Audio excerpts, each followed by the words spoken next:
بسم الله الرحمن الرحيم ومن الناس والدواب والأنعام مختلف ألوانه كذلك إنما يخشى الله من عباده العلماء إن الله عزيز غفور إن الذين يتلون كتاب الله وأقاموا الصلاة وأنفقوا مما رزقناهم سرا وعلانية يرجون تجارة لن تبور. أعوذ بالله من الشيطان الرجيم. بسم الله الرحمن الرحيم. الحمد لله رب العالمين. نشهد أن لا إله إلا الله ونشهد أن محمدًا عبده ورسوله. اللهم صل وسلم وبارك على رسولك وحبيبك سيدنا محمد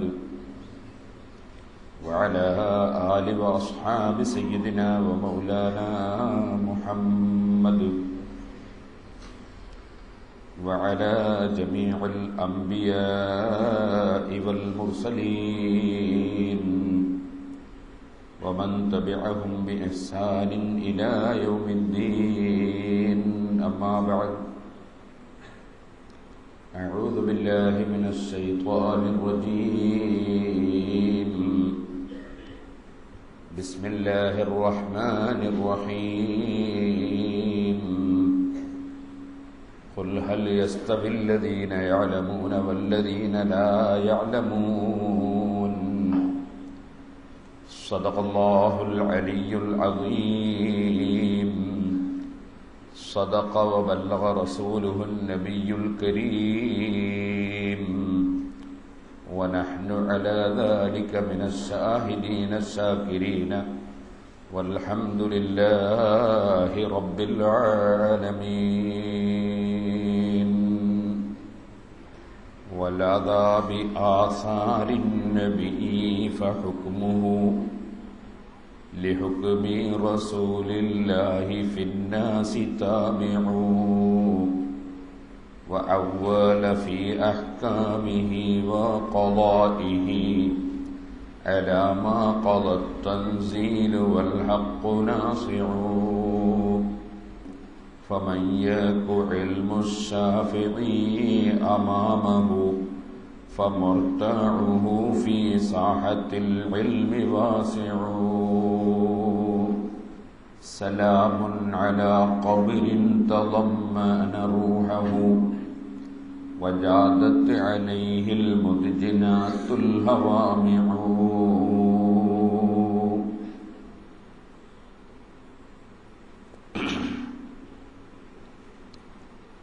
ബഹുമാനികളെ,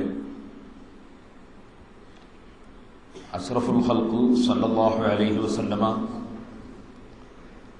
തങ്ങൾക്ക് ഇസ്രാ മിഅ്റാജ് നടന്നിട്ടുള്ള അതിമഹത്തായ മാസമാണ് റജബ് മാസം. നമുക്ക് 5 നേരം നിസ്കാരം നിർബന്ധമാക്കപ്പെട്ടത് ഈ മാസത്തിലാണ്. അള്ളാഹുവിന്റെ മാസം എന്ന് പ്രത്യേകം പേര് പറയപ്പെടുന്ന മാസമാണ് റജബ്. ശഅബാൻ മാസം അഷ്റഫുൽ ഖൽഖ് സല്ലല്ലാഹു അലൈഹി വസല്ലം തങ്ങളുടെ മാസം എന്ന് പറയപ്പെടുന്ന മാസമാണ്. റമദാൻ മാസം മുഹമ്മദ് നബി സല്ലല്ലാഹു അലൈഹി വസല്ലം തങ്ങളുടെ ഉമ്മത്തുകളുടെ മാസം എന്ന് പറയപ്പെടുന്ന മാസമാണ്. റജബ് 27-ാം രാവ് ഇസ്രാ മിഅ്റാജ് നടന്നിട്ടുള്ള വലിയ അനുഗ്രഹം നടന്നതിനാൽ തന്നെ ഇസ്രാ മിഅ്റാജിന്റെ വിവരണങ്ങൾ സാധാരണയായി നാം റജബ് മാസത്തിലുള്ള ഹൽഖയിലും മറ്റും പറയാറുണ്ട്. ഈ വർഷം റജബ് മാസത്തിൽ തന്നെ നടന്ന വലിയ ഒരു സംഭവമാണ് ബഹുമാനപ്പെട്ട ഇമാം മുഹമ്മദ് ബിൻ ഇദ്രീസ് ശാഫിഈ റളിയല്ലാഹു അൻഹുവിന്റെ വഫാത്ത്. ഖാജ മുഈനുദ്ദീൻ അൽ-ചിശ്തി അജ്മീരി ഖദ്ദസല്ലാഹു സിർറഹുൽ ലദീ തങ്ങളെയും സ്മരിക്കപ്പെടാറുള്ളത് ഈ മാസത്തിലാണ്. അതിനാൽ ഈ വർഷം നമ്മുടെ ഈ ഹൽക്കയോടനുബന്ധിച്ച് ഒരു ചുരുങ്ങിയ സമയം ഇമാം ശാഫിഈ റളിയല്ലാഹു അൻഹുവിനെ സംബന്ധിച്ച് അവിടുത്തെ ബറക്കത്ത് ഉദ്ദേശിച്ച് സംസാരിക്കാനാണ് ഉദ്ദേശിച്ചിട്ടുള്ളത്. റജബ് 27 നോമ്പ് സുന്നത്താണെന്ന് വരെ ഇമാം ബാജൂരി റഹ്മത്തുള്ളാഹി അലൈഹി നിങ്ങളെ പോലുള്ള പണ്ഡിതന്മാർ കർമ്മശാസ്ത്ര ഗ്രന്ഥങ്ങളിൽ വിവരിച്ചിട്ടുണ്ട്. റജബ് മാസം മൊത്തത്തിൽ തന്നെ നോമ്പെടുക്കാൻ വളരെ പുണ്യമുള്ള ഒരു മാസവും ആണ്. ഇമാം ശാഫിഈ റളിയല്ലാഹു അൻഹു റജബ് മാസം അവസാനത്തെ വെള്ളിയാഴ്ച അവസാനത്തെ ദിവസം ഇശാഇന് ശേഷം ആണ് മഹാനവറുകളുടെ വഫാത്ത് ഉണ്ടായിട്ടുള്ളത്. പിറ്റേ ദിവസം ശഅബാൻ 1. മയ്യിത്ത് മറവ് ചെയ്ത് ഞങ്ങൾ തിരിച്ചു വരുമ്പോൾ ശഅബാൻ മാസപ്പിറവി കണ്ടിരുന്നു എന്ന് ശിഷ്യന്മാർ രേഖപ്പെടുത്തിയിട്ടുണ്ട്.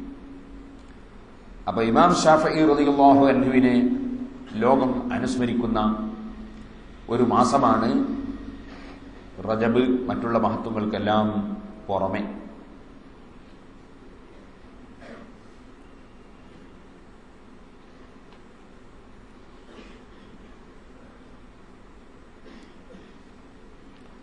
അഷ്റഫുൽ ഖൽഖ് സല്ലല്ലാഹു അലൈഹി വസല്ലം തങ്ങൾ വഫാത്തിന് മുമ്പും ശേഷവും ഇമാം ശാഫിഈ റളിയല്ലാഹു അൻഹുവിന്റെ ജന്മത്തിന്റെ എത്രയോ വർഷങ്ങൾക്ക് മുമ്പ് തന്നെ ഇമാം ശാഫിഈ റളിയല്ലാഹു അൻഹുവിനെ സംബന്ധിച്ച് മുൻകൂട്ടി പ്രഖ്യാപിച്ചിട്ടുണ്ട്. വഫാത്തിന് ശേഷവും ഇമാം ശാഫിഈ റളിയല്ലാഹു അൻഹുവിന് അംഗീകാരം നൽകിയിട്ടുണ്ട്. 2ാമത്തെ വയസ്സ് മുതൽ മക്കയിൽ വളർന്ന മഹാനായ ഇമാം ശാഫിഈ റളിയല്ലാഹു അൻഹു ജനിച്ചത് ഷാം.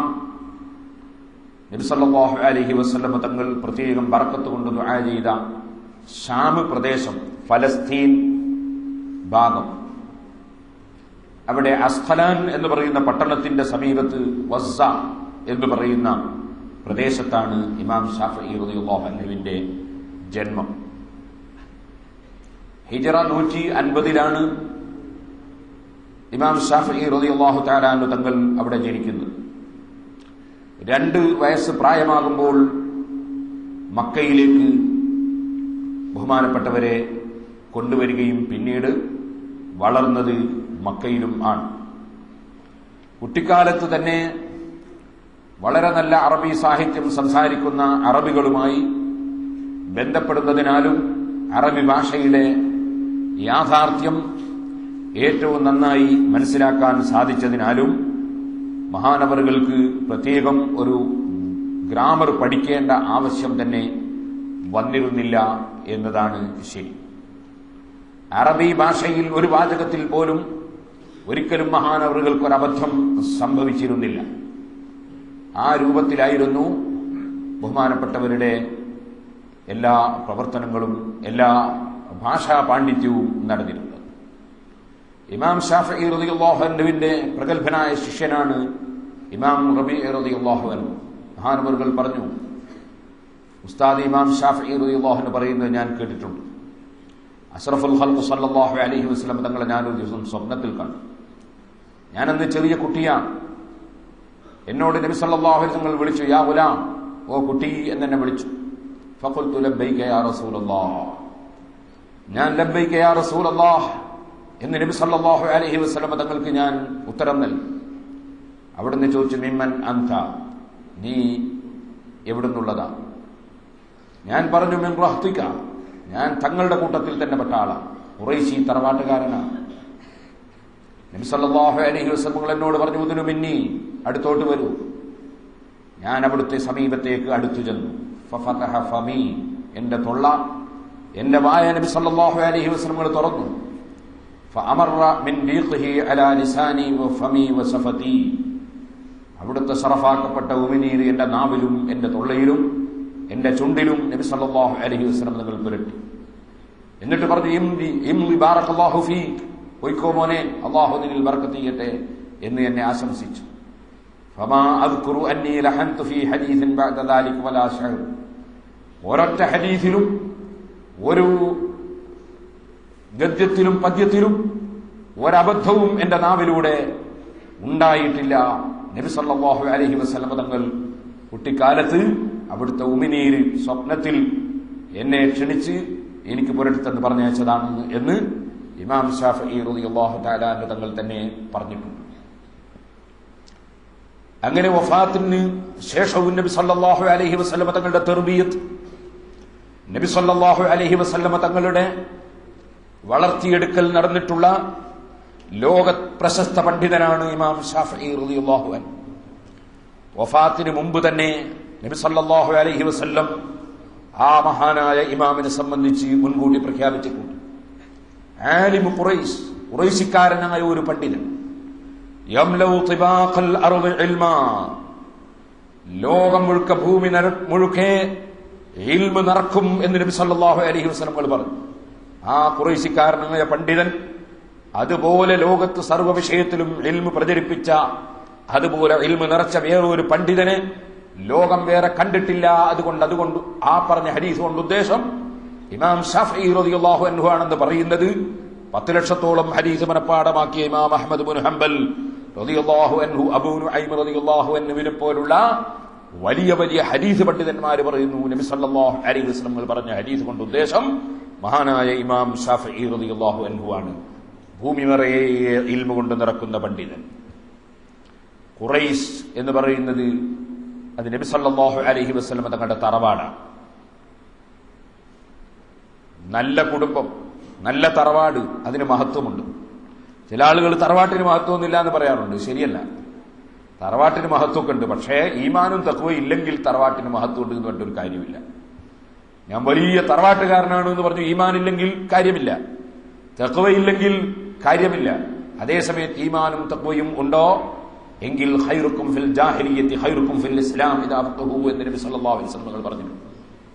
ജാഹിലിയ്യ കാലത്ത് ഉത്തമന്മാരായി കണ്ടിരുന്ന ആളുകൾ ഉത്തമന്മാർ തന്നെയാണ് ഇസ്ലാമിലും. അവർക്ക് മഹത്വമുണ്ട്, പക്ഷേ അവർക്ക് ഈമാനും തഖ്വയും ഉണ്ടാകണം. അഷ്റഫുൽ ഖൽഖ് സല്ലല്ലാഹു അലൈഹി വസല്ലം തങ്ങളുടെ തറവാട് ഏറ്റവും ഉയർന്ന തറവാടാണ്. അത് ഖുറൈശി തറവാടാണ്. ഖുറൈശ് എന്ന വാക്ക് യതഖറസുൽ മാല, സ്വത്ത് ഒരുമിച്ച് കൂട്ടുക എന്നതിന് യതഖറസുൽ മാൽ എന്ന് പറയാറുണ്ട്. അപ്പൊ നബി സല്ലല്ലാഹു അലൈഹി വസല്ലം ഉപ്പാപ്പമാരുടെ പരമ്പര, അവർ കച്ചവടം ചെയ്ത് സ്വത്തുണ്ടാക്കുന്ന ആളുകൾ അവരുടെ ഉപ്പാപ്പമാരുടെ തറവാട്ടിൽ ഉണ്ടായിരുന്നു. അതുകൊണ്ടാണ് ആ പേര് വന്നത് എന്നാണ് ചരിത്രകാരന്മാർ ആ തറവാട്ടിനെ സംബന്ധിച്ച് പറയുന്നത്. നദറിന്റെ സന്താനങ്ങളായി ഉണ്ടായിരുന്ന ആളുകൾ, അവർക്കാണ് ഖുറൈശി എന്ന പേരിൽ മുദർ, കിനാന എന്ന് പറഞ്ഞ് നമ്മൾ സാധാരണ പറയാറുണ്ടല്ലോ. ആ കൂട്ടത്തിൽ നദറിന്റെ സന്താനങ്ങളായി നബി സല്ലല്ലാഹു അലൈഹി വസല്ലം തങ്ങളുടെ ഉപ്പാപ്പമാരുടെ പരമ്പരയിൽ നമ്മൾ പറയുന്ന നദറിന്റെ സന്താനങ്ങളായി വരുന്ന ആളുകൾക്കാണ് ഖുറൈശ് തറവാട് എന്ന് പറയുന്നത്. അഷ്റഫുൽ ഖൽഖ് സല്ലല്ലാഹു അലൈഹി വസല്ലം തങ്ങളുടെ തറവാടും ഇമാം ശാഫിഈ റളിയല്ലാഹു അൻഹുവിന്റെ തറവാടും കുടുംബവും ഒന്നാണ്. നമുക്കെല്ലാവർക്കും അറിയുന്നത് പോലെ നബി സല്ലല്ലാഹു അലൈഹി വസല്ലം തങ്ങളുടെ 20 ബാപ്പമാരുടെ പേര് സഹീഹുൽ ബുഖാരിയിലുണ്ട്. ആ 20 ബാപ്പമാരുടെ പേരെണ്ണുമ്പോൾ അബ്ദുല്ലാഹി, അബ്ദുൽ മുത്തലിബ്, ഹാഷിം, അബ്ദു മനാഫ് എന്നിങ്ങനെ നമ്മൾ സാധാരണയായി ചൊല്ലാറുണ്ട്.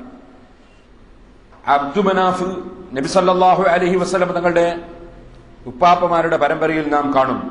അബ്ദുള്ള, അബ്ദുൽ മുത്തലിബ്, ഹാഷിം, അബ്ദു മനാഫ്, 4ാമത്തെ പിതാവ്. ആ അബ്ദു മനാഫിന്റെ 4 സന്താനങ്ങൾ. ഒരാളാണ് ഹാഷിം.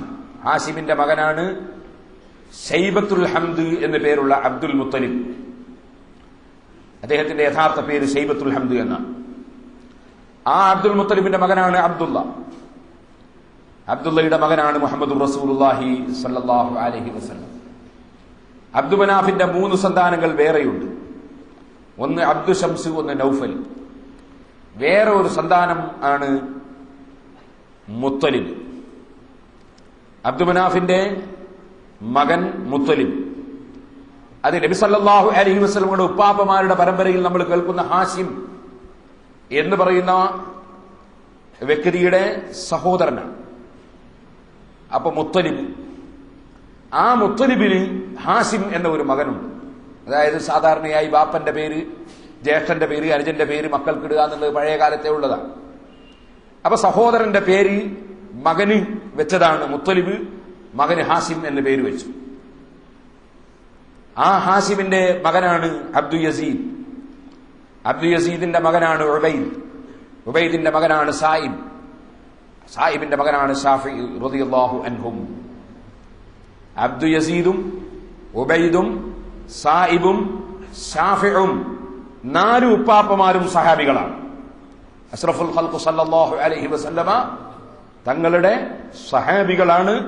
ഷാഫി ഇമാം റളിയല്ലാഹു അൻഹുവിന്റെ ഉപ്പാപ്പമാരിൽ ഷാഫിഇന്റെ പിതാവ് സായിബ്, സായിബിന്റെ പിതാവ് ഉബൈദ്, ഉബൈദിന്റെ പിതാവ് അബ്ദു യസീദ്, 4 ആളുകളും നബി സല്ലല്ലാഹു അലൈഹി വസല്ലം തങ്ങളുടെ സഹാബികളാണ്. ആ ഷാഫിഇ എന്ന് പറയുന്ന ഉപ്പാപ്പയുടെ മകനാണ് ഉസ്മാൻ. ഉസ്മാനിന്റെ മകനാണ് അബ്ബാസ്. അബ്ബാസിന്റെ മകനാണ് ഇദ്രീസ് റഹ്മത്തുള്ളാഹി അലൈഹിം.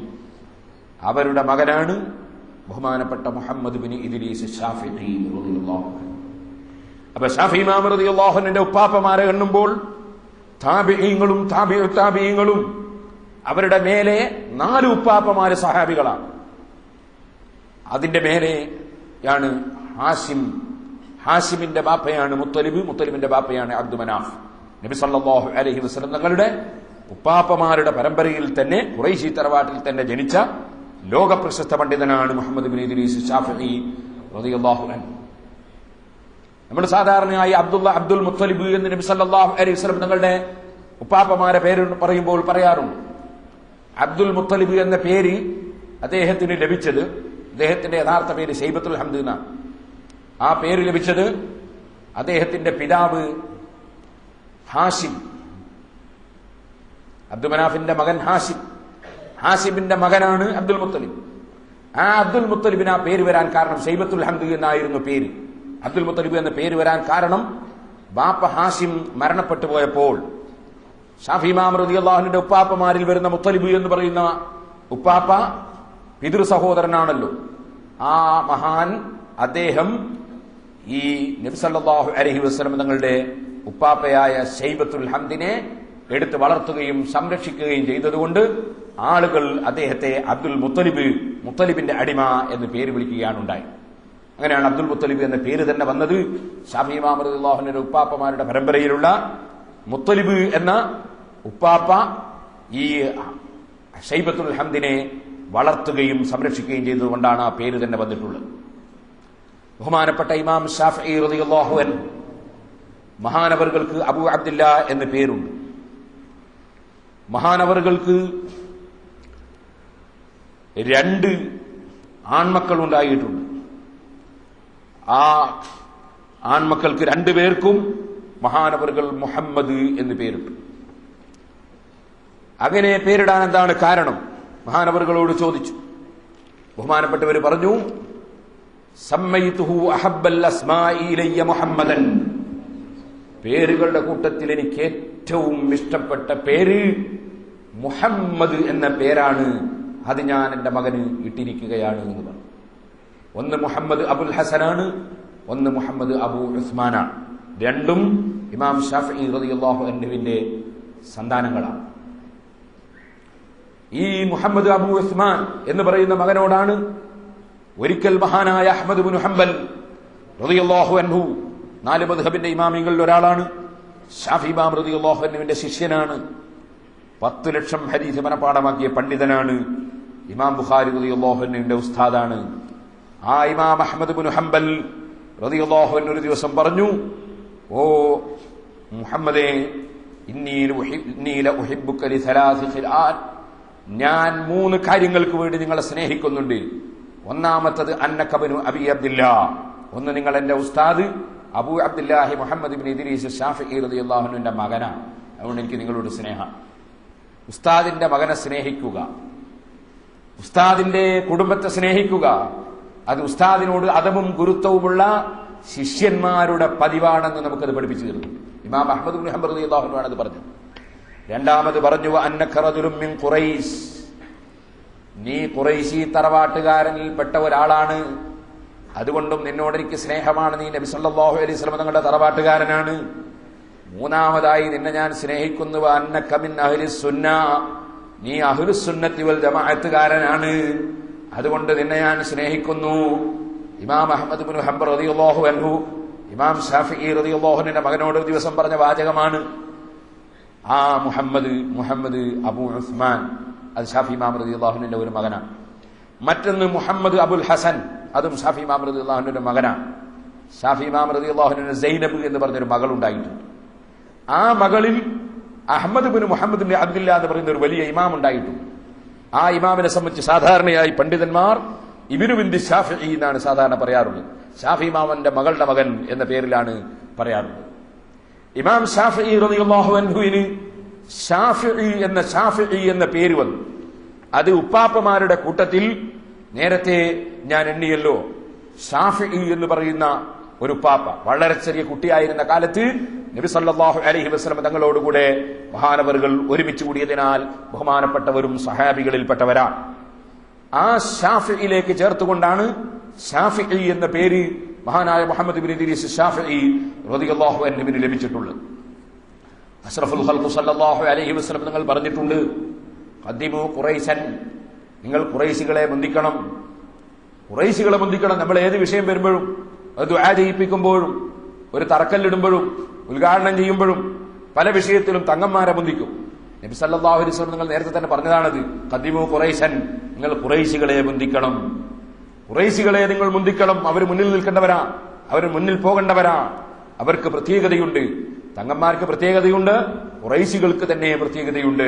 ഖദ്ദിമു ഖുറൈശൻ എന്ന് നബി സല്ലല്ലാഹു അലൈഹി വസല്ലം നിങ്ങൾ തന്നെ പറഞ്ഞിട്ടുണ്ട്.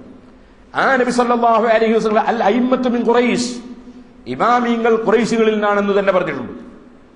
ബഹുമാനപ്പെട്ട ഇമാം മുഹമ്മദ് ഇബ്നു ഇദ്രീസ് ശാഫിഈ റളിയല്ലാഹു അൻഹു, അങ്ങനെയും ഇമാം ശാഫിഈ റളിയല്ലാഹു അൻഹു ഒരു പ്രത്യേകത മറ്റ് ഇമാമുകളെ അപേക്ഷിച്ചുകൊണ്ട് അല്ലാഹു സുബ്ഹാനഹു വ തആല നൽകിയിട്ടുണ്ട്. ഇരിക്കട്ടെ സഹോദരന്മാരെ, ഫലസ്തീനിൽ, ഷാമിനടുക്കൽ ഫലസ്തീനിൽ അസ്കലാൻ എന്ന പട്ടണത്തിന്റെ സമീപത്ത് ഗസ എന്ന് പറയുന്ന പ്രദേശത്ത് ഹിജ്റ 150 മഹാനായ ഇമാം ശാഫിഈ റളിയല്ലാഹു തആല അൻഹു തങ്ങൾ ജനിച്ചു. ഷാഫി ഇമാം റളിയല്ലാഹു അൻഹു ജനിച്ച അതേ വർഷത്തിലാണ് ബഹുമാനപ്പെട്ട ഇമാം അബൂ ഹനീഫ റളിയല്ലാഹു അൻഹു വഫാത്തായിട്ടുള്ളത്. അബൂ ഹനീഫ റളിയല്ലാഹു അൻഹുവിനെ സംബന്ധിച്ച് ഇമാം ശാഫിഈ റളിയല്ലാഹു അൻഹു വളരെ പുകഴ്ത്തി പറഞ്ഞിട്ടുണ്ട്. അൽ ഫുഖഹാഉ കുല്ലുഹും ഇയാലു അബീ ഹനീഫ, അബൂ ഹനീഫ റളിയല്ലാഹു അൻഹുവിന്റെ ആശ്രിതരാണ് ലോകത്തുള്ള മുഴുവൻ കർമ്മശാസ്ത്ര പണ്ഡിതന്മാരും എന്ന് ഇമാം ശാഫിഈ റളിയല്ലാഹു അൻഹു പറഞ്ഞിട്ടുണ്ട്. അബൂ ഹനീഫ റളിയല്ലാഹു അൻഹു വഫാത്താകുന്ന വർഷമാണ് ഇമാം ശാഫിഈ റളിയല്ലാഹു അൻഹുവിന്റെ ജനനം. ചില പണ്ഡിതന്മാർ ഇമാം അബൂ ഹനീഫ റളിയല്ലാഹു അൻഹു വഫാത്തായ അതേ ദിവസമാണ് ഇമാം ശാഫിഈ റളിയല്ലാഹു അൻഹു ജനിച്ചത് എന്ന് പറഞ്ഞവരും ഉണ്ട്. നുജൂമു സമാഇൻ കുല്ലമാ ഗാറ കൗകബു ബദാ കൗകബുൻ തഹ്വി ഇലൈഹി കവാകിബു. ഒരു നക്ഷത്രം അസ്തമിക്കുമ്പോൾ മറ്റൊരു നക്ഷത്രം ഉദിക്കുന്നു എന്നതുപോലെ ഇൽമിന്റെ നക്ഷത്രങ്ങളാണല്ലോ ഇമാമിങ്ങൾ.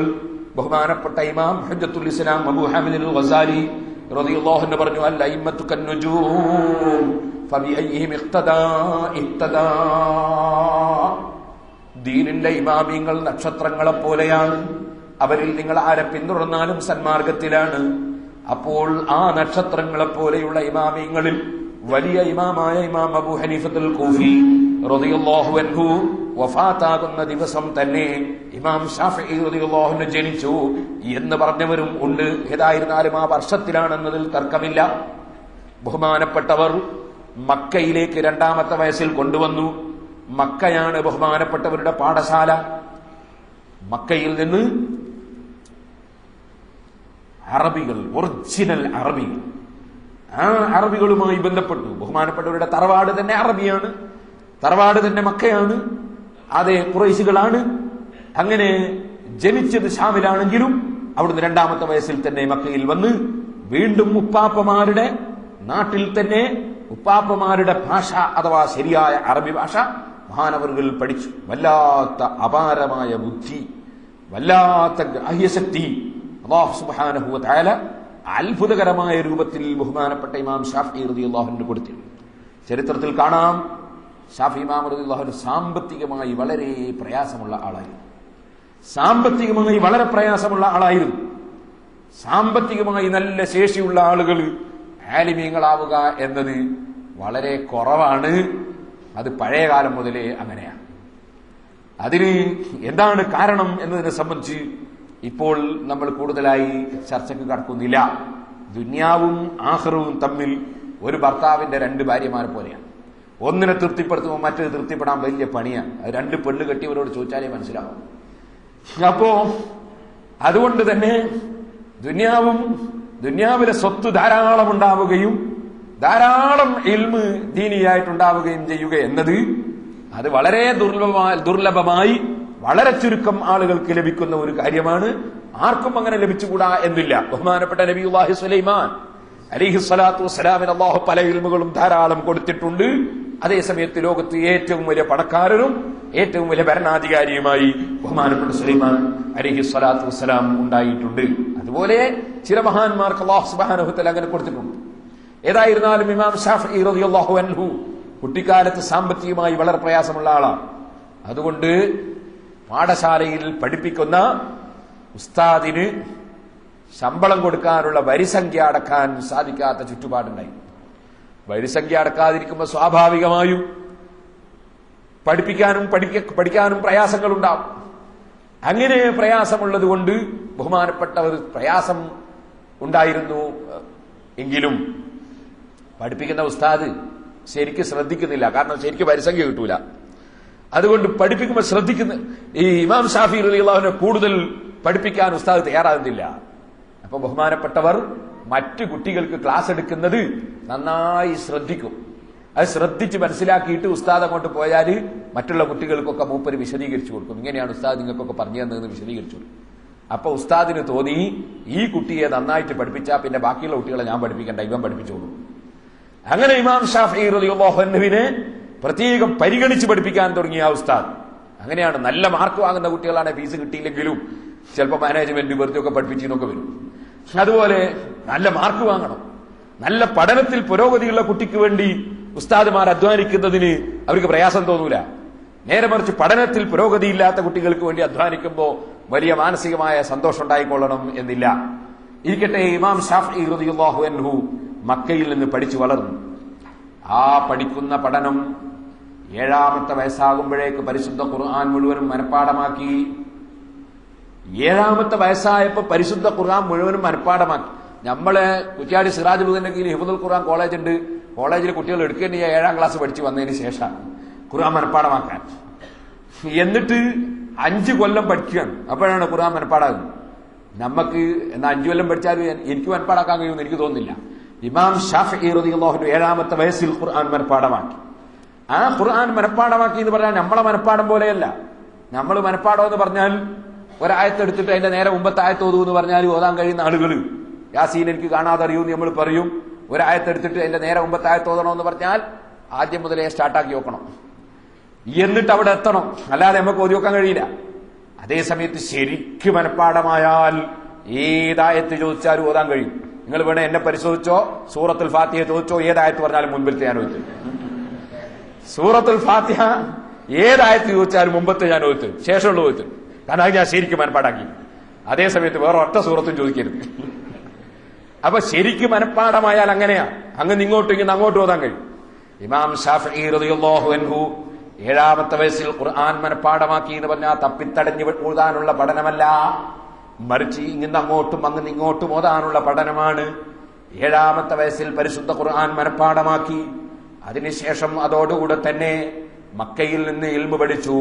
മക്കയിലെ പ്രധാനപ്പെട്ട അന്നത്തെ മുഫ്തി, നിങ്ങൾ മനസ്സിലാക്കണം, അഷ്റഫുൽ ഖൽഖ് സല്ലല്ലാഹു അലൈഹി വസല്ലം വഫാത്തായിട്ട് 140-ലധികം വർഷമേ കഴിഞ്ഞിട്ടുള്ളൂ. ആ കാലഘട്ടത്തിൽ മക്കയിലും മദീനയിലും ഉള്ളത് ആരാണ്? അഷ്റഫുൽ ഖൽഖ് സല്ലല്ലാഹു അലൈഹി വസല്ലമ തങ്ങളുടെ സഹാബികളിൽ നിന്ന് നേരിൽ ഇൽമു പഠിച്ച താബിഈങ്ങളും താബിഈങ്ങളുമാണ് അവിടെ ഉള്ളത്. ആ മഹാന്മാരിൽ നിന്ന് ഇൽമു പഠിക്കാൻ ഭാഗ്യം ലഭിച്ച മഹാനാണ് ഇമാം ഷാഫിഈ റളിയല്ലാഹു അൻഹു. അന്ന് മക്കയിലെ മുഫ്തിയാണ്. കർമ്മശാസ്ത്രപരമായ വിഷയങ്ങളിൽ ഏത് ചോദ്യം വന്നാലും മറുപടി പറയുന്ന പണ്ഡിതനാണ്. മുസ്ലിം ഇബ്നു ഖാലിദ് സഞ്ചി റളിയല്ലാഹു അൻഹു മഹാനവറുകളിൽ നിന്നാണ് ഇമാം ഷാഫിഈ റളിയല്ലാഹു അൻഹു കർമ്മപരമായ വിഷയങ്ങളും മറ്റും പഠിക്കുന്നത്. അന്ന് മക്കയിലെ ഏറ്റവും വലിയ മുദരിസാണ്. ഹദീസ് ശാസ്ത്രത്തിൽ അഥവാ ഹദീസിന്റെ കാര്യത്തിൽ ഹദീസ് അറിയുന്ന പണ്ഡിതന്മാരിൽ ഏറ്റവും വലിയ നേതാവാണ് ബഹുമാനപ്പെട്ട സുഫിയാൻ ഇബ്നു ഉയൈന റളിയല്ലാഹു അൻഹു. ഈ രണ്ട് ഉസ്താദുമാരിൽ നിന്നാണ് ഏറ്റവും നന്നായി ബഹുമാനപ്പെട്ട ഇമാം ഷാഫിഈ റളിയല്ലാഹു അൻഹു ഇൽമു പഠിച്ചിട്ടുള്ളത്. ആ പഠിക്കുന്ന സമയത്ത് തന്നെ ബഹുമാനപ്പെട്ടവർ 13ാമത്തെ വയസ്സാകുമ്പോഴേക്ക് മദീനയിൽ ജീവിച്ചുകൊണ്ടിരിക്കുന്ന മഹാപണ്ഡിതനായ ബഹുമാനപ്പെട്ട താബിഈങ്ങളിൽ നിന്ന് നേരിൽ ഇൽമു പഠിച്ച മഹാപണ്ഡിതനായ ബഹുമാനപ്പെട്ട ഇമാം മാലിക് റളിയല്ലാഹു അൻഹു 4 മദ്ഹബിന്റെ ഇമാമിങ്ങളിൽ ഒരാളാണ്. ബഹുമാനപ്പെട്ട നബി സല്ലല്ലാഹു അലൈഹി വസല്ലം തങ്ങളുടെ സഹാബിയായ അബ്ദുല്ലാഹി ഇബ്നു ഉമർ റളിയല്ലാഹു അൻഹുവിന്റെ ശിഷ്യൻ നാഫിഇ റളിയല്ലാഹു അൻഹുവിനെ പോലെയുള്ള എത്രയോ താബിഈങ്ങളെ കണ്ട മഹാനാണ് മദീനയിലെ മുദരിസ് ഇമാം മാലിക് റളിയല്ലാഹു അൻഹു.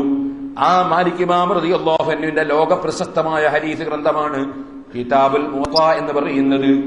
ആ കിതാബുൽ മുവത്ത എന്ന് പറയുന്ന ഹദീസിന്റെ ഗ്രന്ഥം 13ാമത്തെ വയസ്സിൽ തന്നെ ബഹുമാനപ്പെട്ട ഇമാം ഷാഫിഈ റളിയല്ലാഹു അൻഹു മക്കയിൽ നിന്ന് മനപ്പാഠം പഠിച്ചിട്ടുണ്ട്. അങ്ങനെ മക്കയിലുള്ള മുദരിസുമാരിൽ നിന്ന് കേട്ടുപഠിക്കുന്ന ഹദീസ് പഠിച്ചതിന്റെ പുറമെ മദീനയിലെ ഏറ്റവും വലിയ മുദരിസായ മാലിക് ഇമാം റളിയല്ലാഹു അൻഹുവിന്റെ ഹദീസ് ഗ്രന്ഥവും മനപ്പാഠം പഠിച്ചു ബഹുമാനപ്പെട്ട ഇമാം ഷാഫിഈ റളിയല്ലാഹു അൻഹു. സുബ്ഹാനല്ലാഹ്, എവിടുന്ന് ഇൽമു കിട്ടിയാലും എഴുതി വെക്കും, ഏത് ഇൽമു കിട്ടിയാലും എഴുതി വെക്കും. ആ എഴുതി വെക്കുന്ന കാരണം കൊണ്ട് വീട്ടിന്റെ ഉള്ളിൽ നിന്ന് വീട്ടിന്റെ ഉള്ളിൽ താമസിക്കാൻ തന്നെ ബുദ്ധിമുട്ടായപ്പോ ഒരു ദിവസം റൂമിന്റെ ഉള്ളിലേക്ക് കയറിയിട്ട് എഴുതി വെച്ചത് മുഴുവനും ഒരൊറ്റ വായന വായിച്ചു തീരുമ്പോഴേക്ക് മുഴുവനും മനപ്പാടമായി പോയി. വലാത്ത അത്ഭുതത്തിന്റെ കമ്പ്യൂട്ടറാണ് ഇമാം ഷാഫിഈ റളിയല്ലാഹു അൻഹുവിന്റെ മനസ്സ്. മുഴുവനും ഒറ്റ വായനക്ക് മനപ്പാടമായി പോയി.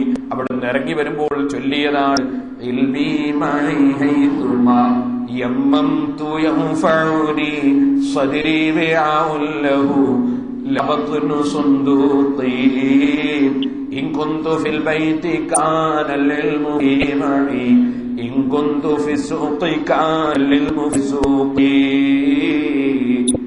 എന്റെ ഇൽമൊക്കെ എന്റെ ഹൃദയമാകുന്ന പാത്രത്തിൽ ഞാൻ സൂക്ഷിച്ചിട്ടുണ്ട്. ഞാൻ വീട്ടിലായാലും നാടിയിലായാലും എവിടെയായാലും എന്റെ ഇൽമു എന്റെ കൂടെയുണ്ട്.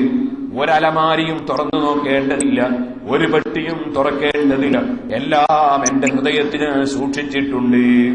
ഇത് പാട്ടുകൊണ്ടാണ് ഇമാം ഷാഫിഈ റളിയല്ലാഹു അൻഹു ഇറങ്ങി വരുന്നത്.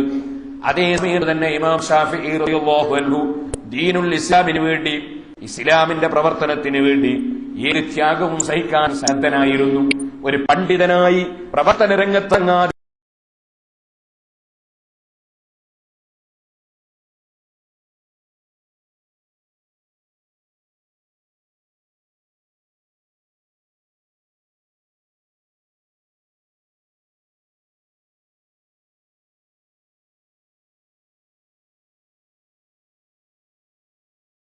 അതേ തന്നെ ശരീരം വെക്കാതെ പണ്ഡിതനായി ഏതെങ്കിലും ഒരു മൂലയിൽ ഇരിക്കാം എന്നല്ല ചിന്തിച്ചത്.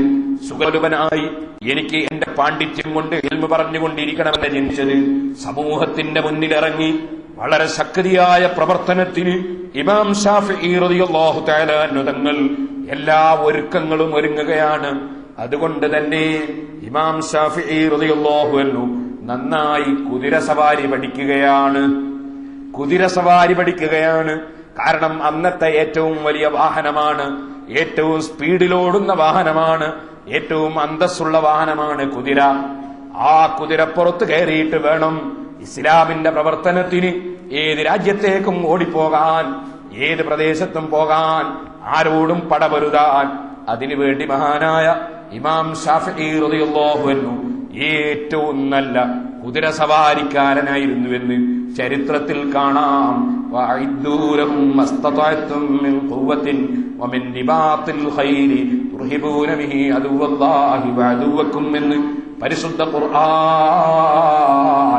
അന്നത്തെ യുദ്ധോപകരണങ്ങളിൽപ്പെട്ട വാഹനമായ കുതിര, ആ കുതിര സവാരി പഠിക്കുന്നതിനെ സംബന്ധിച്ചും കുതിരയുമായി ബന്ധപ്പെടുന്നതിനെ കുറിച്ചും ഇസ്ലാമിക രാഷ്ട്രത്തോട് പടപൊരുതാൻ ഇസ്ലാമിന്റെ വിരോധികളായ രാഷ്ട്രങ്ങൾ വരുമ്പോ ഇസ്ലാമിക രാഷ്ട്രത്തെ സംരക്ഷിക്കാൻ വേണ്ടിയുള്ള ശരിയായ ജിഹാദിന് വേണ്ടിയുള്ള ഒരുക്കവും ബഹുമാനപ്പെട്ട ഇമാം ശാഫിഈ റളിയല്ലാഹു അൻഹു ഒരുങ്ങിയിരുന്നു എന്ന് ചരിത്രത്തിൽ കാണാം.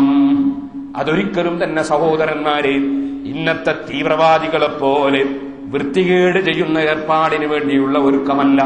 നിരപരാധികളെ ബോംബ് വെച്ച് കൊല്ലുന്ന, നിരപരാധികളെ ബോംബെറിയുന്ന, നിരപരാധികളെ കൊന്നൊടുക്കുന്ന, നിരപരാധികളെ അതാ സ്വന്തം തന്നെ മരിച്ചും അല്ലാതെയും കൊന്നൊടുക്കി രാജ്യത്ത് കുഴപ്പമുണ്ടാക്കുന്ന തീവ്രവാദികളെ പ്രവർത്തനത്തിന് വേണ്ടിയായിരുന്നില്ല, മറിച്ച് ഇസ്ലാമിക രാഷ്ട്രത്തെ നശിപ്പിക്കാൻ വേണ്ടി ഇസ്ലാമിക രാഷ്ട്രത്തിന്റെ വിരുദ്ധ ചേരിയിലുള്ളവരെല്ല രാഷ്ട്രങ്ങളും വന്നാൽ അവരെ ശക്തിയായി നേരിടാനുള്ള മുന്നൊരുക്കമായിരുന്നു മഹാനായ ഇമാം ശാഫിഈ റളിയല്ലാഹു അൻഹുവിന്റേത്.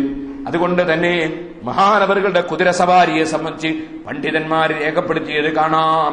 കാന ശാഫിഈ അസ്തഅന്നാസി വഅഫ്റസഹും, വലിയ ധീരനായിരുന്നു ഇമാം ശാഫിഈ, ഏറ്റവും നല്ല കുതിരസവാരിക്കാരനായിരുന്നു.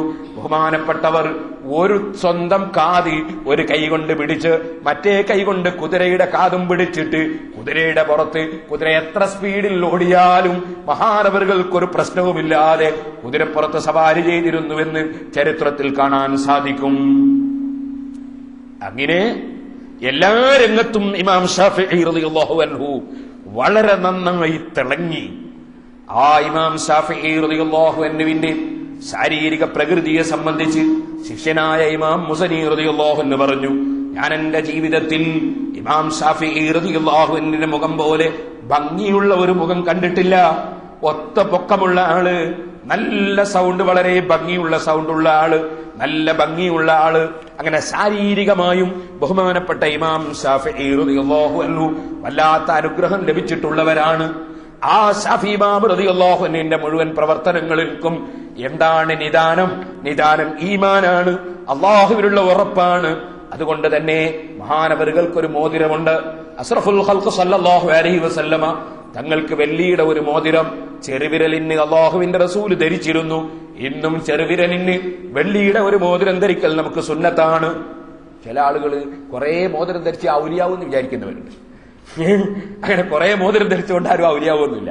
കുറെ മോതിരം ധരിച്ചാൽ ഒന്നുകിൽ ഹറാമാവും അല്ലേ കറാഹത്താവും. ഒറ്റ ഒരു മോതിരാണ് സുന്നത്ത്. അത് വലത്തോ ഇടത്തോ ഉള്ള കൈയിന്റെ ചെറുവിരലിന് മോതിരം ധരിക്കലാണ് സുന്നത്ത്. ചെറുവിരലല്ലാത്ത വിരലുകൾക്ക് ധരിച്ചാൽ അത് ഒന്നുകിൽ കറാഹത്ത് അല്ലെങ്കിൽ ഹറാം. അപ്പൊ ചെറുവിരലിനാണ് ആണുങ്ങൾ മോതിരം ധരിക്കേണ്ടത്. അത് വെള്ളിയുടേതാണ് വേണ്ടത്. ചില ആളുകൾ തമ്പാക്കി, എന്ത് തമ്പാക്കി, വേറെ ചില ആളുകൾ വേറെ എന്തെങ്കിലും ലോഹം, എന്തിന്? അതൊന്നും സുന്നത്തല്ല. സുന്നത്ത് വെള്ളിയുടെ ഒരു മോതിരം സുന്നത്ത്. അത് ചെറുവിരലിൽ, വലത്തെ ചെറുവിരലിനാ കൂടുതൽ നന്നായി, എടുത്താണെങ്കിൽ കുഴപ്പമൊന്നുമില്ല. അങ്ങനെ നബി സല്ലല്ലാഹു അലൈഹി വസല്ലം ഒരു മോതിരം ധരിച്ചിരുന്നു. ആ മോതിരത്തിന്റെ മേലെ നബി സല്ലല്ലാഹു അലൈഹി വസല്ലം തങ്ങൾ അള്ളാഹുവിന്റെ പേരും നബി സല്ലല്ലാഹു അലൈഹിയുടെ പേരുമൊക്കെ സീല് പതിക്കാൻ വേണ്ടി വെക്കുന്നത് പോലെ അതിന്റെ മേലെ അച്ചു നിരത്തിയിരുന്നു. എന്നാൽ ഇമാം ശാഫിഈ റളിയല്ലാഹു അൻഹുവിന്റെ മോതിരം, ആ മോതിരത്തിന്റെ മേലെ ബഹുമാനപ്പെട്ടവരുടെ സീലായി മഹാനവറുകൾ കൊടുത്തിരുന്ന അച്ച് കഫാ ബില്ലാഹി സിഖതൻ ലി മുഹമ്മദ് ബിൻ ഇദ്രീസ്. മുഹമ്മദ് ബിൻ ഇദ്രീസ് റളിയല്ലാഹു അൻഹു, മുഹമ്മദ് ബിൻ ഇദ്രീസിന് ഉറപ്പായി അല്ലാഹു മതി, അഥവാ അല്ലാഹുവിലാണ് എന്റെ മുഴുവൻ ഉറപ്പും എന്ന ആ വാചകമായിരുന്നു മഹാനവറുകളുടെ മോതിരത്തിൽ ബഹുമാനപ്പെട്ടവർ അച്ചു നിരത്തിയിരുന്നത് എന്ന് ചരിത്രത്തിൽ കാണാൻ സാധിക്കും.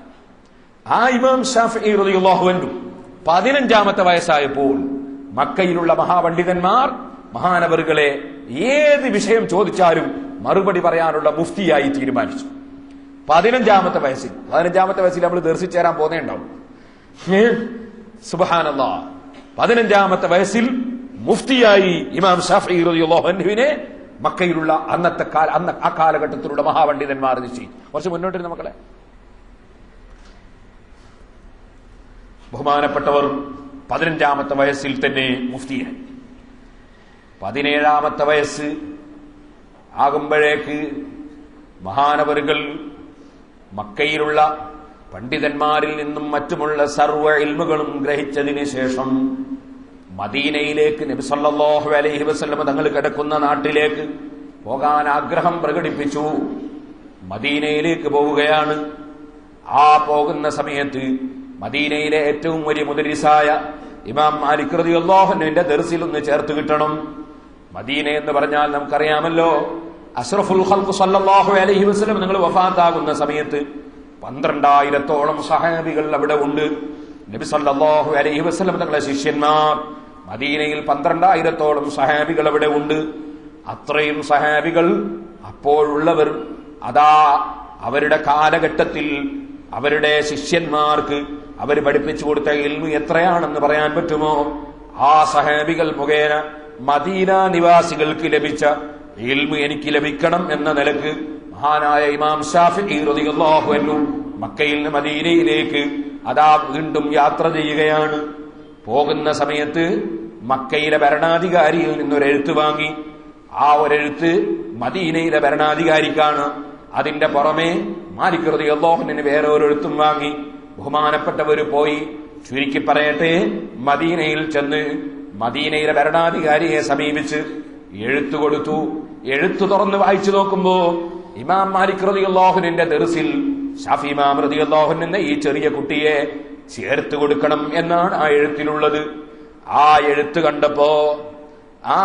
കണ്ടപ്പോ മദീനയിലെ ഭരണാധികാരി പറഞ്ഞുപോയി, 2 കാലിനും ചെരുപ്പില്ലാതെ ഞാൻ മക്കയിലേക്ക് നടന്നു ചെല്ലണമെന്നാണ് ഈ എഴുത്തിലുള്ളതെങ്കിൽ അതെനിക്ക് വലിയ പ്രശ്നമല്ല. പക്ഷേ എനിക്ക് വലിയ പ്രശ്നം മാലിക് ഇമാം റളിയല്ലാഹു അൻഹുവിന്റെ അടുക്കൽ ചെന്ന് ഒരു കാര്യം ബോധിപ്പിക്കണമെന്ന് പറഞ്ഞാൽ അത് വളരെ പ്രയാസമുള്ള വിഷയമാണ്. മാലിക് ഇമാമിനെ ഒന്ന് കണ്ടുകിട്ടാൻ തന്നെ വലിയ പ്രയാസമാണ്. ബഹുമാനപ്പെട്ട ഇമാം ശാഫിഈ റളിയല്ലാഹു അൻഹു ചെറിയ കുട്ടിയാണല്ലോ. ബഹുമാനപ്പെട്ടവര് ചോദിച്ചു, നിങ്ങൾ ഇവിടുത്തെ ഭരണാധികാരിയല്ലേ, മാലിക് ഇമാമിനെ ഒന്ന് ഇങ്ങോട്ട് വിളിച്ചാ പോരെ? അപ്പോഴാണ് ഭരണാധികാരിയുടെ മറുപടി, വിളിച്ചാ വരല് പോകട്ടെ, നമ്മൾ ചിലപ്പോ ചെന്നാൽ വാതിൽ തുറന്നു കിട്ടൂല, നമ്മൾ ചെന്നാൽ തന്നെ ചിലപ്പോ വാതിൽ തുറന്നു കിട്ടൂല, കിട്ടിയാൽ തന്നെ സംസാരിക്കാൻ കഴിഞ്ഞോളണം എന്നില്ല, ഏതായാലും നമുക്ക് പോകാമെന്ന് പറഞ്ഞ് ഇമാം ശാഫിഈ റളിയല്ലാഹു അൻഹുവിനെയും കൂട്ടി മാലിക് ഇമാം റളിയല്ലാഹു അൻഹുവിന്റെ ദർസിലേക്ക് പോയി. കാരണം ദുന്യാവിലെ ഭരണത്തിനോ ദുന്യാവിലെ പണത്തിനോ സ്ഥാനം കൊടുത്തുകൊണ്ടല്ല ഇമാം മാലിക് റളിയല്ലാഹു അൻഹുവിന്റെ ജീവിതം. മാലിക് റളിയല്ലാഹു അൻഹുവിന്റെ ജീവിതം ഇൽമിന് വേണ്ടി തന്നെ മാറ്റിവെച്ചതാണ്, ഇബാദത്തിന് വേണ്ടി മാറ്റിവെച്ചതാണ്. ഞാൻ വലിയ ഭരണാധികാരിയാണെന്ന ഹുങ്കോടുകൂടി, അല്ലെ ഞാൻ വലിയ പണക്കാരനാണെന്ന ഹുങ്കോടുകൂടി അങ്ങ് ചെന്നാലൊന്നും ഇമാം ശാഫിഈ റളിയല്ലാഹു അൻഹു അതിന് വില വെക്കണമെന്നില്ല. അതേ സമയത്ത് പണമുള്ളവനാണെങ്കിൽ, നല്ല കാര്യത്തിന് ചെലവഴിക്കുന്നവനാണെങ്കിൽ, അതുപോലെ ഭരണമുള്ളവൻ നല്ല കാര്യത്തിന് വേണ്ടി അദ്ദേഹത്തിന്റെ സ്വാധീനം ഉപയോഗപ്പെടുത്തുന്നവനാണെങ്കിൽ പടച്ചവന്റെ അടുക്കൽ സ്ഥാനമുള്ളവനാണ്. നബി സല്ലല്ലാഹു അലൈഹി വസല്ലം തങ്ങൾ പറഞ്ഞിട്ടുണ്ടല്ലോ, നല്ല ഹലാലായ കച്ചവടം ചെയ്യുന്നവൻ അവൻ അല്ലാഹുവിന്റെ മുന്നിൽ അവന്റെ ഹക്കുകളൊക്കെ വീട്ടി ചെയ്യേണ്ടതൊക്കെ ചെയ്തുകൊണ്ട് ചെയ്യുന്നവനാണെങ്കിൽ അവൻ ഔലിയാക്കളുടെ കൂടെ അമ്പിയാക്കളുടെ കൂടെ ഒരുമിച്ച് കൂട്ടപ്പെടുമെന്ന് പറഞ്ഞിട്ടുണ്ട്. അതുകൊണ്ട് പണക്കാരൊക്കെ മോശമാണെന്ന് കരുതരുത്, പണക്കാരെയൊക്കെ അവഗണിക്കണമെന്ന് കരുതരുത്, പാവപ്പെട്ടവരെ അവഗണിക്കണമെന്ന് പണക്കാരും കരുതരുത്. അല്ലാഹുവിന്റെ അടുക്കൽ ആരാണ് വലുതെന്ന് നമുക്കറിയില്ല. പക്ഷേ പണത്തിന് പ്രസക്തി നൽകി, അതേ പാവപ്പെട്ടവർക്ക് പ്രസക്തി നൽകാതെ, അല്ലെങ്കിൽ അധികാരത്തിന് പ്രസക്തി നൽകി അധികാരമില്ലാത്തവരെ അവഗണിക്കുന്നൊരു സ്വഭാവം ഇമാം മാലിക് റളിയല്ലാഹു അൻഹുവിനോ ലോകത്തുള്ള ഒരു ഇമാമിങ്ങൾക്കോ ഉണ്ടായിട്ടില്ല. അവർ ഈമാനിന്റെ പേരിലുള്ള സ്നേഹം, തഖ്വയുടെ പേരിലുള്ള സ്നേഹം, അല്ലാഹുവിന്റെ ദീനിനു വേണ്ടി പ്രവർത്തിക്കുന്നതിന്റെ പേരിലുള്ള സ്നേഹം, ദീനിനു വേണ്ടി ചെലവഴിക്കുന്നതിന്റെ പേരിലുള്ള സ്നേഹം, ആ സ്നേഹമാണ് അവർക്കുണ്ടായിരുന്നത്. ഇപ്പോൾ ഞാനതിലേക്ക് കടന്ന് സംസാരിക്കുന്നില്ല. ഏതായിരുന്നാലും മാലിക് റളിയല്ലാഹു അൻഹുവിനെ കാണാൻ പോയി. മാലിക് റളിയല്ലാഹു അൻഹുവിന്റെ വീട്ടിലെത്തി. ഷാഫി ഇമാം റളിയല്ലാഹു അൻഹു ആ ചരിത്രം ഇങ്ങനെ പറയുകയാണ്. ഷാഫി ഇമാം റളിയല്ലാഹു അൻഹുവിനെയും കൂട്ടി ഭരണാധികാരി അവിടെ ചെന്നു. ഷാഫി ഇമാം പറഞ്ഞു, വറക്കിബ്നാ ജമീഅൻ, ഞങ്ങൾ ഒന്നായിട്ട് വാഹനത്തിൽ കയറി. അങ്ങനെ അസറിന്റെ സമയമാണ് ഞങ്ങൾക്ക് അപ്പോയിന്റ്മെന്റ് എനിക്ക് തന്നത്, അതനുസരിച്ച് ഞങ്ങൾ 2 ആൾ കൂടി ഒന്നായിട്ട് പോയി. അവിടെ ചെന്നിട്ട് ഇമാം മാലിക് റളിയല്ലാഹു അൻഹുവിന്റെ വാതിലിന് മുട്ടി. ഫഖറജത് ഇലൈനാ ജാരിയത്തുൻ സൗദാ, ഒരു അടിമ സ്ത്രീ പുറത്തേക്ക് വന്നു. ആ അടിമ സ്ത്രീ പുറത്തു വന്നിട്ട് പുറത്ത് വന്നപ്പോ മക്കയിലെ ഗവർണർ പറഞ്ഞു, മദീനയിലെ ഗവർണർ പറഞ്ഞു, ഖൂലീലി മൗലാക്കി ഇന്നി ബിൽ ബാബ്, ഞാൻ വാതിൽക്കൽ നിൽക്കുന്നുണ്ട് എന്ന് നിങ്ങളുടെ ഉടമസ്ഥനായ മാലിക് ഇമാം റളിയല്ലാഹു അൻഹുവിനോട് പറയണം. ആ സ്ത്രീ അങ്ങോട്ട് കടന്നുപോയി, അടിമ സ്ത്രീ കടന്നു ചെന്നു. കുറച്ചു കഴിഞ്ഞപ്പോ ആ സ്ത്രീ ഇറങ്ങി വന്നു. അവൾ വന്നിട്ട് പറഞ്ഞു, ഇന്ന മൗലാ യഖറഉ അലൈക്കസ്സലാം, എന്റെ മൗല ഇമാം മാലിക് റളിയല്ലാഹു അൻഹു ഗവർണറായ നിങ്ങൾക്ക് സലാം പറഞ്ഞിട്ടുണ്ട്. വയഖൂൽ, എന്നിട്ട് ഉസ്താദ് പറഞ്ഞത്, ഇൻകാനത്ത് മസ്അല ഫർഫഅഹാ ഫീ റുഖയത്തിൻ, നിങ്ങൾ എന്തെങ്കിലും ഒരു മസ്അല ചോദിക്കാൻ വന്നതാണെങ്കിൽ അതൊരു കടലാസിൽ എഴുതി ഇങ്ങോട്ട് തരാൻ പറഞ്ഞിട്ടുണ്ട്. യഖ്റുജു ഇലൈക്കൽ ജവാബ് അല്ലെങ്കിൽ യുഖ്റുജു ഇലൈക്കൽ ജവാബ്, നിങ്ങൾക്ക് മറുപടി ഇങ്ങോട്ട് എഴുതി കൊടുത്തേക്കാന്ന് പറഞ്ഞിട്ട് ഒരു കടലാസിൽ എഴുതി ഇങ്ങോട്ട് തരാൻ പറഞ്ഞിട്ടുണ്ട്. വൈകാനലിൽ ഹദീസ്, അല്ല നിങ്ങൾ ഹദീസ് കേട്ട് പഠിക്കാൻ മുതഅല്ലിമായിട്ട് വന്നതാണോ? ഫഖദ് അറഫ്ത യൗമൽ മജ്ലിസി, അത് നിങ്ങൾക്ക് അറിയാലോ ഏത് ദിവസമാണ് സിറ്റിംഗ് എന്ന് അറിയാലോ. അത് ദർസിന് വേണ്ടി ഇരിക്കുന്ന സമയത്ത് വന്നാലും ദർസ് കൂടുന്നതിന് കുഴപ്പമൊന്നുമില്ല. ഇപ്പൊ മസ്അല കേൾക്കാൻ വന്നാണെങ്കിൽ എഴുതി വന്നാൽ ഇപ്പൊ തന്നെ മറുപടി അങ്ങോട്ട് തരാം. സുബ്ഹാനല്ലാഹ്. അപ്പോ ഇമാം ഷാഫിഈ റളിയല്ലാഹു അൻഹുവിന്റെ കൂടെയുള്ള മദീനയിലെ ഗവർണർ പറഞ്ഞു, ഖൂലി ലഹു, നിങ്ങൾ ഉസ്താദിനോട് പറയണം, ഇന്ന മഈ കിതാബ്, എന്റെ കൂടെ ഒരു എഴുത്തുണ്ട്. ഇന്ന മഈ കിതാബ വാലി മക്ക, മക്കയിലെ ഗവർണറുടെ ഒരു കത്തുണ്ട്. നിങ്ങൾക്കതിൽ ഒരു പ്രധാനപ്പെട്ട വിഷയം അതിൽ എഴുതിയിട്ടുണ്ട്. അത് പറഞ്ഞപ്പോ ഈ സ്ത്രീ വീണ്ടും തിരിച്ചുപോയി. പിന്നെ ഒരു വലിയ കസേര എടുത്തിട്ട് ഇങ്ങോട്ട് വന്നു. ആ കസേര കൊണ്ടുവന്ന് വീട്ടിന്റെ മുൻഭാഗത്ത് അവിടെ വെച്ചു. പിന്നെ അതാ ഷാഫി ഇമാം റളിയല്ലാഹു അൻഹു പറയുന്നു, ثم إذا أنا بمالك قد خرج وعليه المهابة والوقار وهو شيخ طويل مسنون اللحية. ബഹുമാനപ്പെട്ട ഇമാം മാലിക് റളിയല്ലാഹു അൻഹു കാണുമ്പോ തന്നെ വല്ലാത്ത ഗാംഭീര്യമുള്ള ഒരു പണ്ഡിതൻ, വല്ലാത്ത ഗാംഭീര്യമുള്ള നല്ല പൊക്കമുള്ള ഒരു പണ്ഡിതൻ. ബഹുമാനപ്പെട്ടവർ അതാ നല്ല നീണ്ട താടിയുമായി മഹാനവറുകൾ ഇറങ്ങിയിങ്ങ് വരുന്നു. വലിയ നീളക്കുപ്പായവും തലേക്കെട്ടുമൊക്കെ ഉള്ളതിന്റെ പുറമെ ഒരു തൈലസാൻ തലേക്കെട്ടിന്റെ മേലെ പുതച്ചിട്ടുമുണ്ട്. അങ്ങനെ വന്ന് അവിടെ കസേരയിൽ ഇരുന്നപ്പോ ഈ എഴുത്ത് ഗവർണർ അങ്ങ് കൊടുത്തു. ആ കത്ത്, ഗവർണർ കൊടുത്ത കത്തിങ്ങനെ വായിച്ചപ്പോൾ ആ കത്തിൽ ഇന്ന ഹാദാ റജുലുൻ മിൻ അംരിഹി വഹാലിഹി എന്ന് പറഞ്ഞിട്ട് എന്നെ സംബന്ധിച്ച് മക്കയിലെ ഗവർണർ എഴുതിയ വാചകങ്ങളുണ്ട്.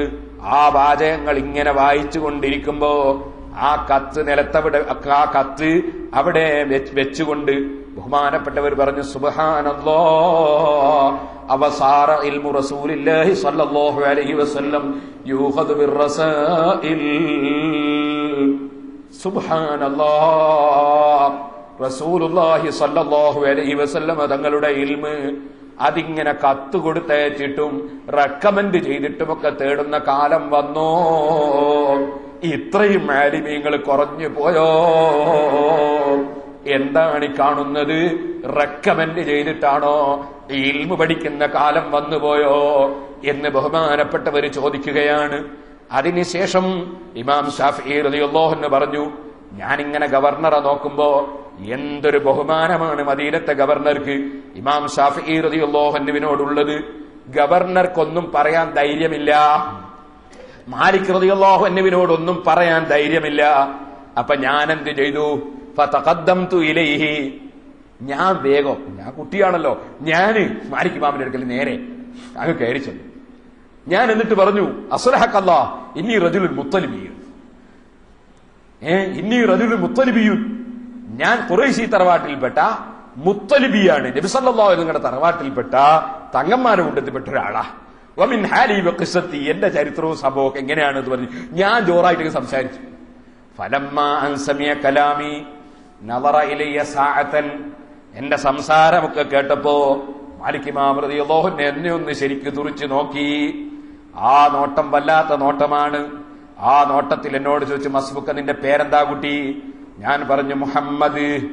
അപ്പോൾ അത് കേട്ടപ്പോ എന്നോട് പറഞ്ഞു, യാ മുഹമ്മദ്, ഓ മുഹമ്മദേ, ഇത്തഖില്ലാഹ്, നീ അല്ലാഹുവിനെ സൂക്ഷിച്ച് ജീവിക്കണേ മുഹമ്മദേ. വജ്തനിബിൽ മആസിയ, നിങ്ങൾ ഒരു തെറ്റും ചെയ്യാതെ ജീവിക്കണേ മുഹമ്മദേ. ഫഇന്നഹു സയകൂനു ലക ശൈഉൻ മിനശ് ശൈരി, നിങ്ങൾക്ക് ഇസ്ലാമിക ചരിത്രത്തിൽ ഒരു വലിയ ഭാവിയുണ്ട് മുഹമ്മദേ. ഇസ്ലാമിക ചരിത്രത്തിൽ നിങ്ങൾക്ക് വലിയ ഭാഗ്യമുണ്ട്, വലിയ ഭാവിയുണ്ട് മുഹമ്മദേ. അതുകൊണ്ട് ഒരു തെറ്റും വന്നു പോകാതെ അല്ലാഹുവിനെ സൂക്ഷിച്ച് നിങ്ങളെ ജീവിതം നയിക്കണേ മുഹമ്മദേ. എന്നോട് ആദ്യമായി തന്നെ നൽകിയ ഉപദേശമാണ്. പിന്നീട് പറഞ്ഞു, നിങ്ങളെ ആദരിക്കുന്നു. ഇദാ കാന ഗദ്, നിങ്ങൾ നാളെ നേരം വെളുത്താൽ വന്നോ എന്റെ അടുക്കൽ വെച്ച് ഓതിക്കോളൂ എന്ന് പറഞ്ഞു. സുബ്ഹാനല്ലാഹ്. എന്താ ഓതേണ്ടത്? കിതാബുൽ മുവത്ത. കിതാബുൽ മുവത്ത ഓതണം. ശാഫിഈ റളിയല്ലാഹു പറഞ്ഞു, ഞാനത് മനഃപ്പാടമാക്കിയിട്ടാണ് വരുന്നത്, മക്കയിൽ നിന്ന് അത് മനഃപ്പാടമാക്കിയിട്ടാണ് വരുന്നത്. എന്നാലും ഇമാം മാലിക് റളിയല്ലാഹുവിന്റെ ദർസിൽ പങ്കെടുക്കാൻ പറഞ്ഞു. ഒരിക്കൽ ഓതിയ കിതാബ് രണ്ടാമത് ഓതുമ്പോ ഒരു മടിയും തോന്നേണ്ടതില്ല. മനഃപ്പാടമാക്കിയ കിതാബ് വന്നിട്ട് ഓതിയ ആളാണ് ഇമാം ശാഫിഈ റളിയല്ലാഹു അൻഹു. ഒരു അൽഫിയ 100 ബൈത്ത് കഴിഞ്ഞിട്ട് രണ്ടാമതൊന്നും കൂടി ഓതിക്കോ എന്ന് പറയുമ്പോ ചില മുതഅല്ലിമീങ്ങൾക്ക് എന്തോ ഒരു ബേജാറാണ്. ഫത്ഹുൽ മുഈൻ ഒന്നും കൂടി ഓതിക്കോ എന്ന് പറഞ്ഞാൽ വലിയ ബേജാറാണ്. ശാഫിഈ ഇമാം റളിയല്ലാഹു അൻഹു മനഃപ്പാടമാക്കി വന്നതാണ് മുവത്ത. അത് രണ്ടാമത് ഇമാം മാലിക് റളിയല്ലാഹു അൻഹുവിന്റെ അടുക്കൽ വെച്ച് ഓതുകയാണ്. ബഹുമാനപ്പെട്ടവര് പറയുന്നു, ഓരോ ദിവസവും ഞാൻ മാലിക് ഇമാം റളിയല്ലാഹു അൻഹുവിന്റെ ദർസിൽ പങ്കെടുത്ത് ഞാൻ വായിച്ചു കൊടുക്കുന്നു. മാലിക് ഇമാം റളിയല്ലാഹു അൻഹു കേൾക്കുന്നു. ആ സമയത്ത് എനിക്ക് അവിടുത്തെ സദസ്സിന്റെ ബർക്കത്ത് കൊണ്ട് തന്നെ എത്രയെത്ര ഇൽമാണ് ലഭിച്ചിട്ടുള്ളത്. ധാരാളം ഇൽമ് ബഹുമാനപ്പെട്ട മാലിക് ഇമാം റളിയല്ലാഹു അൻഹുവിൽ നിന്ന് ലഭിച്ചു. അങ്ങനെ ഇമാം മാലിക് റളിയല്ലാഹു അൻഹു വഫാത്താകുന്നത് വരെ, ഹിജ്റ 179 മാലിക് ഇമാം റളിയല്ലാഹു അൻഹു വഫാത്താകുന്നത്. അന്ന് ഇമാം ശാഫിഈ റളിയല്ലാഹു അൻഹു 29 വയസ്സാ. ആ 29 വയസ്സ് വരെ മദീനയിൽ തന്നെ ഉസ്താദിന്റെ കൂടെ അവിടെ കൂടി, വേറെ എവിടെയും പോയില്ല. അവിടെ നിന്ന് അതാ മദീന ശരീഫിലുള്ള ഇൽമ് മാലിക് ഇമാം റളിയല്ലാഹു അൻഹുവിൽ നിന്നും മറ്റ് പണ്ഡിതന്മാരിൽ നിന്നുമൊക്കെ എല്ലാ ഇൽമും, മദീനയിലെ ഇൽമു മുഴുവനും ഇമാം ശാഫിഈ റളിയല്ലാഹു അൻഹു സമ്പാദിച്ചു. സുബ്ഹാനല്ലാഹ്. ആ ഇമാം ശാഫിഈ റളിയല്ലാഹു അൻഹു മഹാനവറുകൾ പ്രത്യേകം മദീന നിവാസികളെയും മദീനയെയും ബഹുമാനിക്കാറുണ്ട്. മഹാനവറുകളുടെ വാചകത്തിൽ ഖാല ബഅദു അസ്ഹാബിന എന്ന് പറഞ്ഞാൽ അതുകൊണ്ട് ഉദ്ദേശം മദീന നിവാസികളായ പണ്ഡിതന്മാരാണ്. അതേസമയത്ത് മഹാനവർ ഖാല ബഅദുന്നാസ് എന്ന് പറഞ്ഞാൽ ഇറാഖിക്കാരായ പണ്ഡിതന്മാരാണ് ഉദ്ദേശം. മദീനക്കാർക്ക് അവിടുത്തെ വാചകത്തിൽ തന്നെ പ്രത്യേകം പരിഗണന കൊടുക്കുന്ന ആളാണ് ഇമാം ശാഫിഈ റളിയല്ലാഹു അൻഹു. ആ ഇമാം ശാഫിഈ റളിയല്ലാഹു അൻഹു ഉപദേശം നൽകുന്ന സമയത്ത് പ്രത്യേകം പറഞ്ഞു ശിഷ്യന്മാരോട്. ഓ യൂനുസ് ഇബ്നു അബ്ദുല്ലാ എന്ന ശിഷ്യൻ പറഞ്ഞത് കാണാം. ശാഫിഈ ഇമാം റളിയല്ലാഹു അൻഹു പറഞ്ഞു, ഞാൻ കേട്ടിട്ടുണ്ട്, മോനെ മാ ഉരീദു ഇല്ലാ നുസ്ഹക, നിന്നെ ഉപദേശിക്കൽ മാത്രമാണ് ഞാൻ ഉദ്ദേശിക്കുന്നത്, നിന്റെ നന്മയാണ് ഞാൻ ലക്ഷ്യം വെക്കുന്നത്. മാ വജത്ത അലൈഹി മുതഖദ്ദിമീ അഹ്ലൽ മദീന, മദീനയിലെ മുൻഗാമികളെ നിങ്ങൾ എങ്ങനെയാണോ കണ്ട് മനസ്സിലാക്കിയത്, ഫലാ യദ്ഖുൽ ഖൽബക ശക്കുൻ അന്നഹുൽ ഹഖ്, ഒരിക്കലും തന്നെ മദീനയിലെ മുൻഗാമികൾ ചെയ്തതിനെതിരായി ഒരിക്കലും നിന്റെ മനസ്സിലൊരു സംശയം വന്നു പോകരുത് മോനെ. മദീനയിലെ മുൻഗാമികൾ എന്താണോ ചെയ്തത് അതായിരിക്കും ഹഖ് എന്നതിൽ നിനക്ക് സംശയം വന്നു പോകരുത് മോനെ. ഇമാം ശാഫിഈ റളിയല്ലാഹു അൻഹുവിന്റെ ഉപദേശം.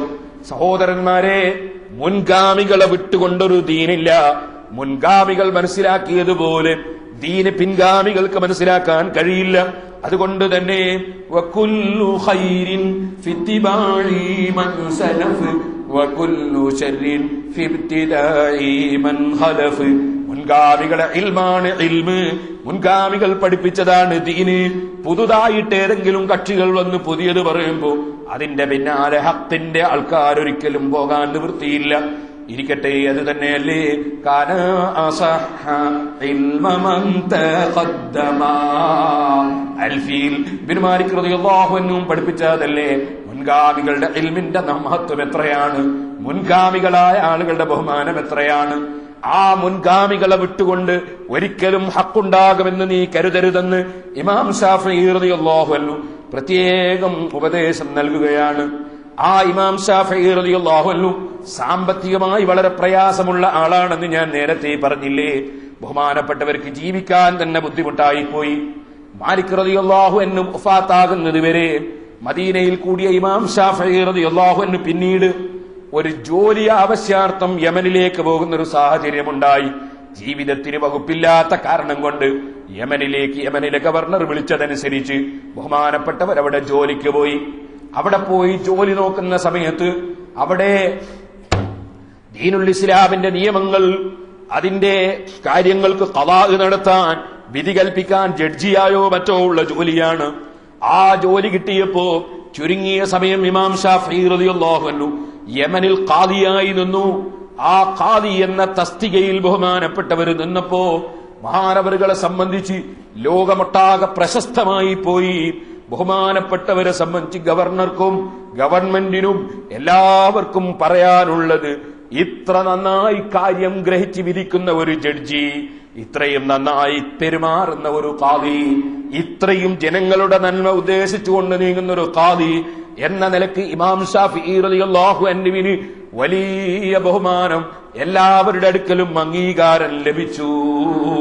ഷാഫി ഇമാം റളിയല്ലാഹു അൻഹു അതിനെ സംബന്ധിച്ച് പറയുന്നുണ്ട്, എന്റെ ഉമ്മ എന്നെ സംരക്ഷിക്കാൻ ആവശ്യമായതൊന്നും തരാൻ എന്റെ ഉമ്മയുടെ കയ്യിലില്ലാത്ത സമയത്ത് ഉമ്മ സ്വന്തം വീട് പണയം വെച്ചു. എന്നിട്ട് ഉമ്മ ഉമ്മയുടെ കൂടെ എന്നെ ചുമന്നു. പിന്നീട് എനിക്കൊരു ജോലി കിട്ടി, ഖാദിയായി ജോലി കിട്ടി. ഫഹുമിത്തു ഫീഹി ഫസാദനി, എന്റെ ജോലിയിൽ, എന്റെ കൃത്യനിർവഹണത്തിൽ ഞാൻ വളരെ നന്നായി എന്റെ കൃത്യനിർവഹണം നടത്തിയതിനാൽ ഫസാദനി, അവിടുത്തെ മാനേജ്മെന്റ് ഗവൺമെന്റ് ആണല്ലോ, ആ ഗവൺമെന്റ് എനിക്ക് നേരത്തെ ഉള്ള തുകയേക്കാൾ വലിയ തുക കൂടുതൽ എനിക്ക് അനുവദിച്ചു തന്നു എന്ന് ഇമാം ഷാഫിഈ റളിയല്ലാഹു അൻഹു പറഞ്ഞിട്ടുണ്ട്. ഒരേ ജോലിയിൽ തന്നെ നിർത്തപ്പെട്ട വ്യക്തികൾ ജോലിയിൽ വളരെ ആത്മാർത്ഥത കാണിക്കുന്നുണ്ടെങ്കിൽ അവർ നല്ലവരാണ് എന്നതിന്റെ തെളിവാണ്. ജോലിയെടുക്കുന്ന ആളുകൾ അവർ ഏറ്റവും ആത്മാർത്ഥത കാണിക്കുകയും അവരുടെ സമയങ്ങൾ നിശ്ചയിക്കപ്പെട്ടതിനേക്കാൾ കൂടുതൽ സമയം ജോലിയിൽ അവർ കൂടുതൽ ആത്മാർത്ഥത കാണിച്ചു നിൽക്കുകയും ചെയ്യുക എന്നത് സാലിഹീങ്ങളുടെ ലക്ഷണമാണ്, നല്ലവരുടെ ലക്ഷണമാണ്. അങ്ങനെ ഒരാൾ ചെയ്യുന്നത് കണ്ടാൽ അവർക്ക് എന്തെങ്കിലും സമ്മാനങ്ങൾ കൊടുക്കണം എന്നതിനും ഈ ചരിത്രം തെളിവാണ്. ഇരിക്കട്ടെ സഹോദരന്മാരെ, ബഹുമാനപ്പെട്ട ഇമാം ഷാഫിഈ റളിയല്ലാഹു അൻഹു കുറച്ചു കാലം കുറഞ്ഞ സമയം അവിടെ നിന്നു. പക്ഷേ അതിനുശേഷം മക്കയിലേക്ക് ഇമാം ഷാഫിഈ റളിയല്ലാഹു അൻഹു വന്നപ്പോ ഉസ്താദ് സുഫിയാൻ ഇബ്നു ഉയൈന റളിയല്ലാഹു അൻഹു വിളിച്ചിട്ട് പറഞ്ഞു, മോനെ, ഖദ് ബലഗനി ഹുസ്നു മൻ തസറ അൻക, നിന്നെ സംബന്ധിച്ച് നിങ്ങളുടെ പ്രവർത്തനത്തിൽ, ജോലിയിൽ വളരെ ആത്മാർത്ഥത പ്രകടിപ്പിച്ചിട്ടുണ്ടെന്നും നിങ്ങൾ വളരെ നിഷ്പക്ഷമായി വിധി പ്രഖ്യാപിച്ചിട്ടുണ്ടെന്നും കാര്യം പഠിച്ചിട്ടേ പറഞ്ഞിട്ടുള്ളൂ എന്നും അങ്ങനെ തുടങ്ങി നിങ്ങളെ സംബന്ധിച്ച് നല്ല അഭിപ്രായം എനിക്കറിയാൻ സാധിച്ചിട്ടുണ്ട്. അത് ലോകമൊട്ടാകെ നിങ്ങളെ കുറിച്ച് പരന്നിട്ടുണ്ട്. വമാ അദ്ദൈത കുല്ലല്ലദീ ലില്ലാഹി അലൈക, അതേ സമയത്ത് നിങ്ങളോട് എനിക്ക് പറയാനുള്ളത് എന്താണ്? നിങ്ങൾക്ക് നല്ല അഭിപ്രായം ജനങ്ങളിൽ നിന്ന് കിട്ടി, നിങ്ങൾക്ക് സമ്മാനവും കിട്ടി, നിങ്ങൾക്ക് ആ തൊഴിലും കിട്ടി, ശരിയാണ്. പക്ഷേ ഫലാ തൗദ്, മോനെ, ഇനിമേലിൽ ആ ജോലിക്ക് പോകരുത് കേട്ടോ. ഉസ്താദിന്റെ വസിയ്യത്താണ്, ഇനി മോനാ ജോലിക്ക് പോകണ്ട. എന്താ കാരണം ഇവിടെ ഒരു ജോലിയും എടുത്ത് മുന്നോട്ട് പോകേണ്ട ആളല്ല നിങ്ങൾ സമുദായത്തിനാവശ്യമുള്ള ആളാണ്, സമൂഹത്തിനാവശ്യമുള്ള ആളാണ്. ഒരു ജോലി ഏറ്റെടുത്തിട്ട് അതിന്റെ ശമ്പളവും വാങ്ങിപ്പോയാ പോരാ. ഈ ലോകത്ത് ഖിയാമത്ത് നാൾ വരെ ജീവിക്കുന്ന ജനങ്ങൾക്ക് ഇൽമ് എത്തിച്ചു കൊടുക്കാനുള്ള വലിയ ഒരു ഡ്യൂട്ടി അല്ലാഹു അങ്ങേക്ക് നൽകുന്നുണ്ട്. അതുകൊണ്ട് തന്നെ നിങ്ങളൊരു ജോലിയും ഏറ്റെടുത്ത് അവിടെ കൂടിയാൽ പറ്റില്ല. നിങ്ങൾ ആ ജോലിയിൽ നിന്ന് രാജിവെച്ച് വരികയാണ് വേണ്ടതെന്ന് മഹാനായ ഇമാം സുഫിയാൻ ഇബ്നു ഉയൈന റളിയല്ലാഹു അൻഹു ബഹുമാനപ്പെട്ടവരെ ഉപദേശിക്കുകയാണ്. ബഹുമാനപ്പെട്ടവർ അതോടുകൂടെ ജോലി നിർത്തി. മഹാനവറുകൾക്ക് പിന്നീട് ഒരുപാട് നേട്ടങ്ങൾ അല്ലാഹു ജല്ല ജലാലുഹു ഇൽമിന്റെ രംഗത്ത് നിന്ന് മറ്റൊരു നാടായ സ്ഥലത്തേക്ക് പോയപ്പോൾ ഞങ്ങളും അവിടുത്തോടു കൂടെ അങ്ങോട്ട് പോവുകയാണ് പഠിക്കാൻ വേണ്ടി ചെയ്തത്. കാരണം അതുപോലൊരു പണ്ഡിതനെ ആ കാലഘട്ടത്തിൽ ഇത്ര വലിയ വലിയ പണ്ഡിതന്മാരുള്ള കാലഘട്ടത്തിൽ അതുപോലെ ഇൽമുള്ള ഒരു പണ്ഡിതന്, അതുപോലെ ഖുർആൻ മനസ്സിലാക്കുന്ന ഒരു പണ്ഡിതന്, അതുപോലെ ഹദീസിൽ നിയമം കണ്ടെത്താൻ കഴിയുന്ന ഒരു പണ്ഡിതന്, അതുപോലെ ഭാഷാ പാണ്ഡിത്യമുള്ള ഒരു പണ്ഡിതന്, അതുപോലെ അതാ ബുദ്ധിശക്തിയുള്ള ഒരു പണ്ഡിതന് ലോകം വേറെ കണ്ടിട്ടില്ല, അതിനുശേഷവും കണ്ടിട്ടില്ല. ഞങ്ങൾ അതാ അവിടുത്തോട് കൂടെ പഠിക്കാൻ വേണ്ടി അങ്ങോട്ട് പോവുകയാണ് ചെയ്തതെന്ന് മഹാനായ ഇമാം ഹുമൈദി റളിയല്ലാഹു തആല അൻഹു, ഇമാം അഹ്മദ് ഇബ്നു ഹംബൽ റളിയല്ലാഹു അൻഹു തുടങ്ങിയ ധാരാളം പണ്ഡിതന്മാർ ഇമാം ശാഫിഈ റളിയല്ലാഹു അൻഹുവിനെ പുകഴ്ത്തിയിട്ട് ധാരാളം എഴുതിയത് കാണാം. ആ ശാഫി ഇമാം റളിയല്ലാഹു അൻഹു ഈജിപ്തിൽ വന്നപ്പോൾ ബഹുമാനപ്പെട്ടവരുടെ ദർസ് നാദാപുരത്ത് വെച്ച് വഅദ് പറയുമ്പോ 7 ദിവസത്തെ വഅദിന്റെ കൂട്ടത്തിൽ ഒരു ദിവസം ഞാൻ പറഞ്ഞിരുന്നു, സുബഹി നിസ്കാരം കഴിഞ്ഞിട്ട് സൂര്യൻ ഉദിക്കുന്നത് വരെ ദിക്റിലും ഖുർആനോത്തിലുമൊക്കെ ആയി ഒരുമിച്ച് കൂടി ഒരാൾ ഒരു സ്ഥലത്ത് ഇരുന്നിട്ട് സൂര്യൻ ഉദിച്ചതിന് ശേഷം 2 റക്അത്ത് നിസ്കരിച്ചാൽ അദ്ദേഹത്തിന് ഉംറ ചെയ്ത പ്രതിഫലം കിട്ടും എന്ന് ഞാൻ എന്റെ വഅദിൽ പറഞ്ഞിരുന്നു. ഇപ്പൊ അടുത്ത് ഒരു ദിവസം ഒരാൾ എന്നെ ടെലിഫോൺ ചെയ്തു. അയാൾ എന്നോട് ചോദിച്ചു, ഞങ്ങള് ആ വഅദ് കേട്ടത് മുതൽക്ക് ഇതുവരെ ഞാൻ അങ്ങനെ ചെയ്യാറുണ്ട്, പക്ഷെ സൂര്യൻ ഉദിക്കുമ്പോ തന്നെ നിസ്കരിക്കലാണ് എന്റെ പതിവ്, അങ്ങനെയാണോ വേണ്ടതെന്ന് ചോദിച്ചു. ഞാൻ പറഞ്ഞല്ല, സൂര്യൻ ഉദിച്ച് കുറച്ച് ഉയർന്നിട്ടാണ് നിസ്കരിക്കേണ്ടതെന്ന് പറഞ്ഞു. അപ്പൊ അയാള് അത് ശരി, എന്നാ പിന്നെ ഇനി അങ്ങോട്ട് അങ്ങനെ ആക്കാന്ന് പറഞ്ഞു. അപ്പൊ ഒരു പക്ഷേ എന്റെ പ്രസംഗത്തിൽ പറയുമ്പോൾ വിട്ടുപോയതാണോ, അല്ലെങ്കിൽ പറഞ്ഞ അയാൾ ശ്രദ്ധിക്കാത്തതുകൊണ്ടാണോ എന്ന് എനിക്കറിയില്ല, അല്ലെങ്കിൽ അയാൾ ഉറങ്ങിപ്പോയതാണോ എന്നും അറിയില്ല. അയാൾ CD കേട്ടതാണ് ഞാൻ പറഞ്ഞു വരുന്നത്. അപ്പൊ ഇത് വലിയ ഉംറ ചെയ്ത പ്രതിഫലം കിട്ടുന്ന അമലാണല്ലോ. ദിക്റിൽ ഇങ്ങനെ കൂടുക, സുബഹി നിസ്കാരം കഴിഞ്ഞതിന് ശേഷം സൂര്യൻ ഉദിക്കുന്നവരെ. അതിങ്ങനെ എന്റെ മനസ്സിൽ ഇങ്ങനെ തോന്നാറുണ്ട് പലപ്പോഴും, ഇങ്ങനെയാണല്ലോ ഉള്ളത്. പക്ഷേ നമ്മൾ സാധാരണയായി നമ്മുടെ ഉസ്താദുമാരിൽ നിന്നൊക്കെ നമ്മൾ കണ്ടത് സുബഹി നിസ്കരിച്ച ഉടനെ ജലാലിനി ദർസ് നടത്താൻ ഇരിക്കുന്നതാണ്. ജലാലിനി ദർസ് നടത്താൻ വേണ്ടി ഉസ്താദ് ഇരിക്കുന്നതാണ് നമ്മൾ ഉസ്താദുമാരിൽ കണ്ടത്. ഈ വിനീതനായ ഞാനും സുബഹി നിസ്കരിച്ചാൽ കഴിയുമെങ്കിൽ രാവിലെ ജലാലിനി ദർസ് നടത്തലാണ് കഴിയുമെങ്കിൽ ചെയ്യാറുള്ളത്. അപ്പൊ ഇങ്ങനെ മനസ്സിന്റെ ഉള്ളിൽ അതിനെപ്പറ്റി ഒരു സംശയം ഇങ്ങനെ എന്റെ മനസ്സിലുണ്ടായിരുന്നു.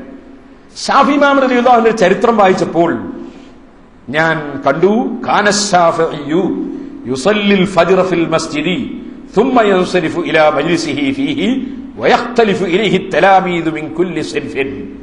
ശാഫി ഇമാം റളിയല്ലാഹു അൻഹു പള്ളിയിൽ സുബ്ഹി നിസ്കരിക്കും, നിസ്കരിച്ചു കഴിഞ്ഞാൽ മഹാനവറുകൾ ദർസിന്റെ മജ്ലിസിലേക്ക് പോകും.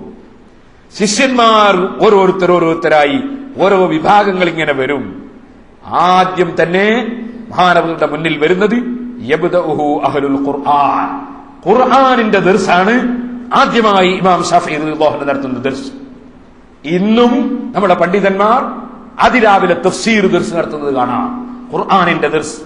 ഇമാം ശാഫിഈ റളിയല്ലാഹു തആല അൻഹു അങ്ങനെ ദർസ് നടത്തി എന്നാണ് ചരിത്രം. അത് കഴിഞ്ഞാൽ ഫൈദാ തലഅത്തിശ് ശംസു, സൂര്യൻ ഉദിച്ചു കഴിഞ്ഞാൽ ജാഅ അഹ്ലുൽ ഹദീസ്, ഹദീസിന്റെ ദർസിന് വേണ്ടി ഹദീസ് ഓതുന്ന കുട്ടികൾ വന്നു. അങ്ങനെ പിന്നീട് അതിനുശേഷം അതാ അറബി ഭാഷ നഹ്വും സർഫൊക്കെ പഠിക്കുന്നല്ലോ, അങ്ങനത്തെ പഠിക്കുന്ന കുട്ടികൾ വന്നു എന്ന് ചരിത്രത്തിൽ കാണാൻ സാധിക്കും. ബഹുമാനപ്പെട്ട ഇമാം റബീ റളിയല്ലാഹു അൻഹു പറഞ്ഞിട്ടുണ്ട്. ഇരിക്കട്ടെ, ബഹുമാനപ്പെട്ടവർ അങ്ങനെ ധാരാളം ദർസ് നടത്തി, ധാരാളം ചർച്ച ചെയ്തു, പരിശുദ്ധ ഖുർആനിൽ നിന്ന് ഇൽമു മനസ്സിലാക്കി, ഹദീസിൽ നിന്ന് ലക്ഷക്കണക്കായ ഇൽമു മനസ്സിലാക്കി, ധാരാളം ഗ്രന്ഥങ്ങൾ രചിച്ചു. ആ ഇമാം ശാഫിഈ റളിയല്ലാഹു അൻഹു സുബ്ഹാനല്ലാഹ്, നിങ്ങൾ മനസ്സിലാക്കണം, പരിശുദ്ധ ഖുർആനിൽ അന്തർലീനമായി കിടക്കുന്ന ഇൽമ്, ഹദീസിൽ അന്തർലീനമായി കിടക്കുന്ന ഇൽമ് എന്ന് പറഞ്ഞാൽ നമ്മൾ ഷാഫി മദ്ഹബുകാരാണെന്ന് പറയാറുണ്ടല്ലോ. എന്താണ് അതിന്റെ അർത്ഥം? ഞാനൊരു ദിവസം അബൂദാബിയിൽ തിരക്കിട്ട് ഇങ്ങനെ പോകാൻ വേണ്ടിയിട്ട് ഒരു കാറിൽ കയറാൻ ഒരാൾ ഓടി ഇങ്ങ് വന്നു. എന്നോട് ചോദിച്ചു, 4 മദ്ഹബ് സ്വീകരിക്കണമെന്നുണ്ടോ? ഒരു തിരക്കിന്റെ ഇടയിൽ ഓരോരുത്തരുടെ മസേല ചോദിക്കുന്ന ഒരു കോലം. മാലിക് ഇമാമിന്റെ അടുത്ത് ദർശിച്ചു തരാൻ വേണ്ടി പോയ രൂപ ഞാൻ നേരത്തെ പറഞ്ഞത്. ഓരോരുത്തർ മസേല ചോദിക്കുന്ന രൂപ, ചിലര് ടെലിഫോണിലൊക്കെ വിളിച്ചിട്ടാ ചോദിക്കാം വലിയ മസേലകൾ. അപ്പോ ചോദ്യമാണ്, പെട്ടെന്ന് വന്ന് ചോദിക്കാം 4 മദ്ഹബ് സ്വീകരിക്കണമെന്നുണ്ടോ? ഞാൻ ഇയാളോട് ചോദിച്ചു, മദ്ഹബ് എന്ന് പറഞ്ഞാൽ എന്താന്ന് നിങ്ങൾക്ക് അറിയോ? ഇയാൾ പറഞ്ഞ അറിഞ്ഞൂടാൻ. പിന്നെ നിങ്ങളെന്താ ചോദിച്ചെന്ന് ചോദിച്ചാൽ, മദ്ഹബ് സ്വീകരിക്കണമെന്നുണ്ടോ എന്ന് ചോദിക്കണം. ആദ്യം മദ്ഹബ് എന്താണെന്ന് അറിയണ്ടേ? മദ്ഹബ് എന്താണെന്ന് അറിയാത്ത നിങ്ങളപ്പോ മദ്ഹബ് സ്വീകരിക്കണമെന്നുണ്ടോ എന്ന് ചോദിച്ചത്. അപ്പൊ നമ്മളവിടെ മനസ്സിലാക്കണം എന്താണ് മദ്ഹബ്. നമ്മൾ ശാഫിഈ മദ്ഹബുകാരാണ് എന്ന് പറഞ്ഞാൽ എന്താണ് അതിന്റെ അർത്ഥം? സഹോദരന്മാരെ, ഇമാം ശാഫിഈ റളിയല്ലാഹു അൻഹു നമ്മുടെ കർമ്മപരമായ രംഗത്ത് ഓരോന്നിന്റെയും വിധികൾ പഠിപ്പിച്ചിട്ടുണ്ട്, തീരുമാനം പഠിപ്പിച്ചിട്ടുണ്ട്. ആ മഹാനവറുകൾ എടുത്ത തീരുമാനങ്ങൾക്കാണ് ശാഫിഈ മദ്ഹബ് എന്ന് പറയുന്നത്. ഫത്ഹുൽ മുഈൻ ഓതിയ കുട്ടികൾക്കറിയാം മാ ദഹബ ഇലൈഹി മിനൽ അഹ്കാം. ഇമാം ശാഫിഈ റളിയല്ലാഹു അൻഹു വിധിച്ച വിധികൾ, അതിനാണ് ശാഫിഈ മദ്ഹബ് എന്ന് പറയുന്നത്. ഹനഫി മദ്ഹബ് എന്ന് പറഞ്ഞാൽ ഇമാം അബൂ ഹനീഫ റളിയല്ലാഹു അൻഹു വിധിച്ച വിധികളാണ്. മാലിക്കി മദ്ഹബ് മാലിക് ഇമാം റളിയല്ലാഹു അൻഹു വിധിച്ച വിധികളാണ്. ഇമാം അഹ്മദ് ഇബ്നു ഹംബൽ റളിയല്ലാഹു അൻഹു വിധിച്ച വിധികളാണ്. ഈ വിധികൾ അവർ പറയുന്നത് എങ്ങനെയാണ് നിങ്ങൾ മനസ്സിലാക്കണം. പരിശുദ്ധ ഖുർആനിൽ എല്ലാ വിധികളും വ്യക്തമായി പറഞ്ഞിട്ടില്ല, ഹദീസിൽ എല്ലാ വിധികളും വ്യക്തമായി പറഞ്ഞിട്ടില്ല. പിന്നെയോ ഹദീസിലും ഖുർആനിലും വ്യംഗ്യമായ രൂപത്തിൽ എല്ലാ വിധികളും അതിൽ ഉണ്ട്, പക്ഷേ വ്യക്തമായി പല നിയമങ്ങളും പറഞ്ഞിട്ടില്ല. വ്യക്തമായി ഖുർആനിലോ ഹദീസിലോ ഒരു നിയമം പറഞ്ഞിട്ടുണ്ടെങ്കിൽ അതിൽ ഒരു മദ്ഹബ് മാത്രമേ ഉണ്ടാവുകയുള്ളൂ. ഉദാഹരണത്തിന് 5 നേരം നിസ്കരിക്കണമെന്ന് ഖുർആനിലും ഹദീസിലുമുണ്ട്, അതിൽ ഒറ്റ മദ്ഹബേ ഉള്ളൂ. അതുപോലെ തന്നെ നിങ്ങൾ മനസ്സിലാക്കണം, റമദാനിൽ നോമ്പെടുക്കണം, ഖുർആനിലും ഹദീസിലുമുണ്ട്, അതിലൊറ്റ മദ്ഹബേ ഉള്ളൂ. സക്കാത്ത് കൊടുക്കണം, ഒറ്റ മദ്ഹബേ ഉള്ളൂ. അങ്ങനെ തുടങ്ങിയിട്ട് ഖുർആനിലും ഹദീസിലും വ്യക്തമായി പറഞ്ഞ ഒരു വിഷയത്തിലും 4 മദ്ഹബില്ല, ഒറ്റ മദ്ഹബ് മാത്രമേ ഉള്ളൂ. എന്നാൽ ചുരുക്കം ചില കാര്യങ്ങൾ ഖുർആനിൽ വ്യക്തമായി പറഞ്ഞിട്ടില്ല, ഹദീസിൽ വ്യക്തമായി പറഞ്ഞിട്ടില്ല. അഥവാ ഹദീസിൽ ഉണ്ടെങ്കിൽ തന്നെ ആ ഹദീസ് സ്വീകരിക്കുന്നതിനെ സംബന്ധിച്ച് അഭിപ്രായ വ്യത്യാസങ്ങളുണ്ട്, അല്ലെങ്കിൽ അതിന്റെ വ്യാഖ്യാനങ്ങളെ കുറിച്ച് അഭിപ്രായ വ്യത്യാസങ്ങളുണ്ട്, അല്ലെങ്കിൽ ഖുർആനിൽ പറഞ്ഞതിന്റെ വ്യാഖ്യാനങ്ങളെ കുറിച്ച് അഭിപ്രായ വ്യത്യാസങ്ങളുണ്ട്. അങ്ങനത്തെ ചുരുക്കം ചില സംഗതികളിൽ 2 മദ്ഹബുണ്ട്.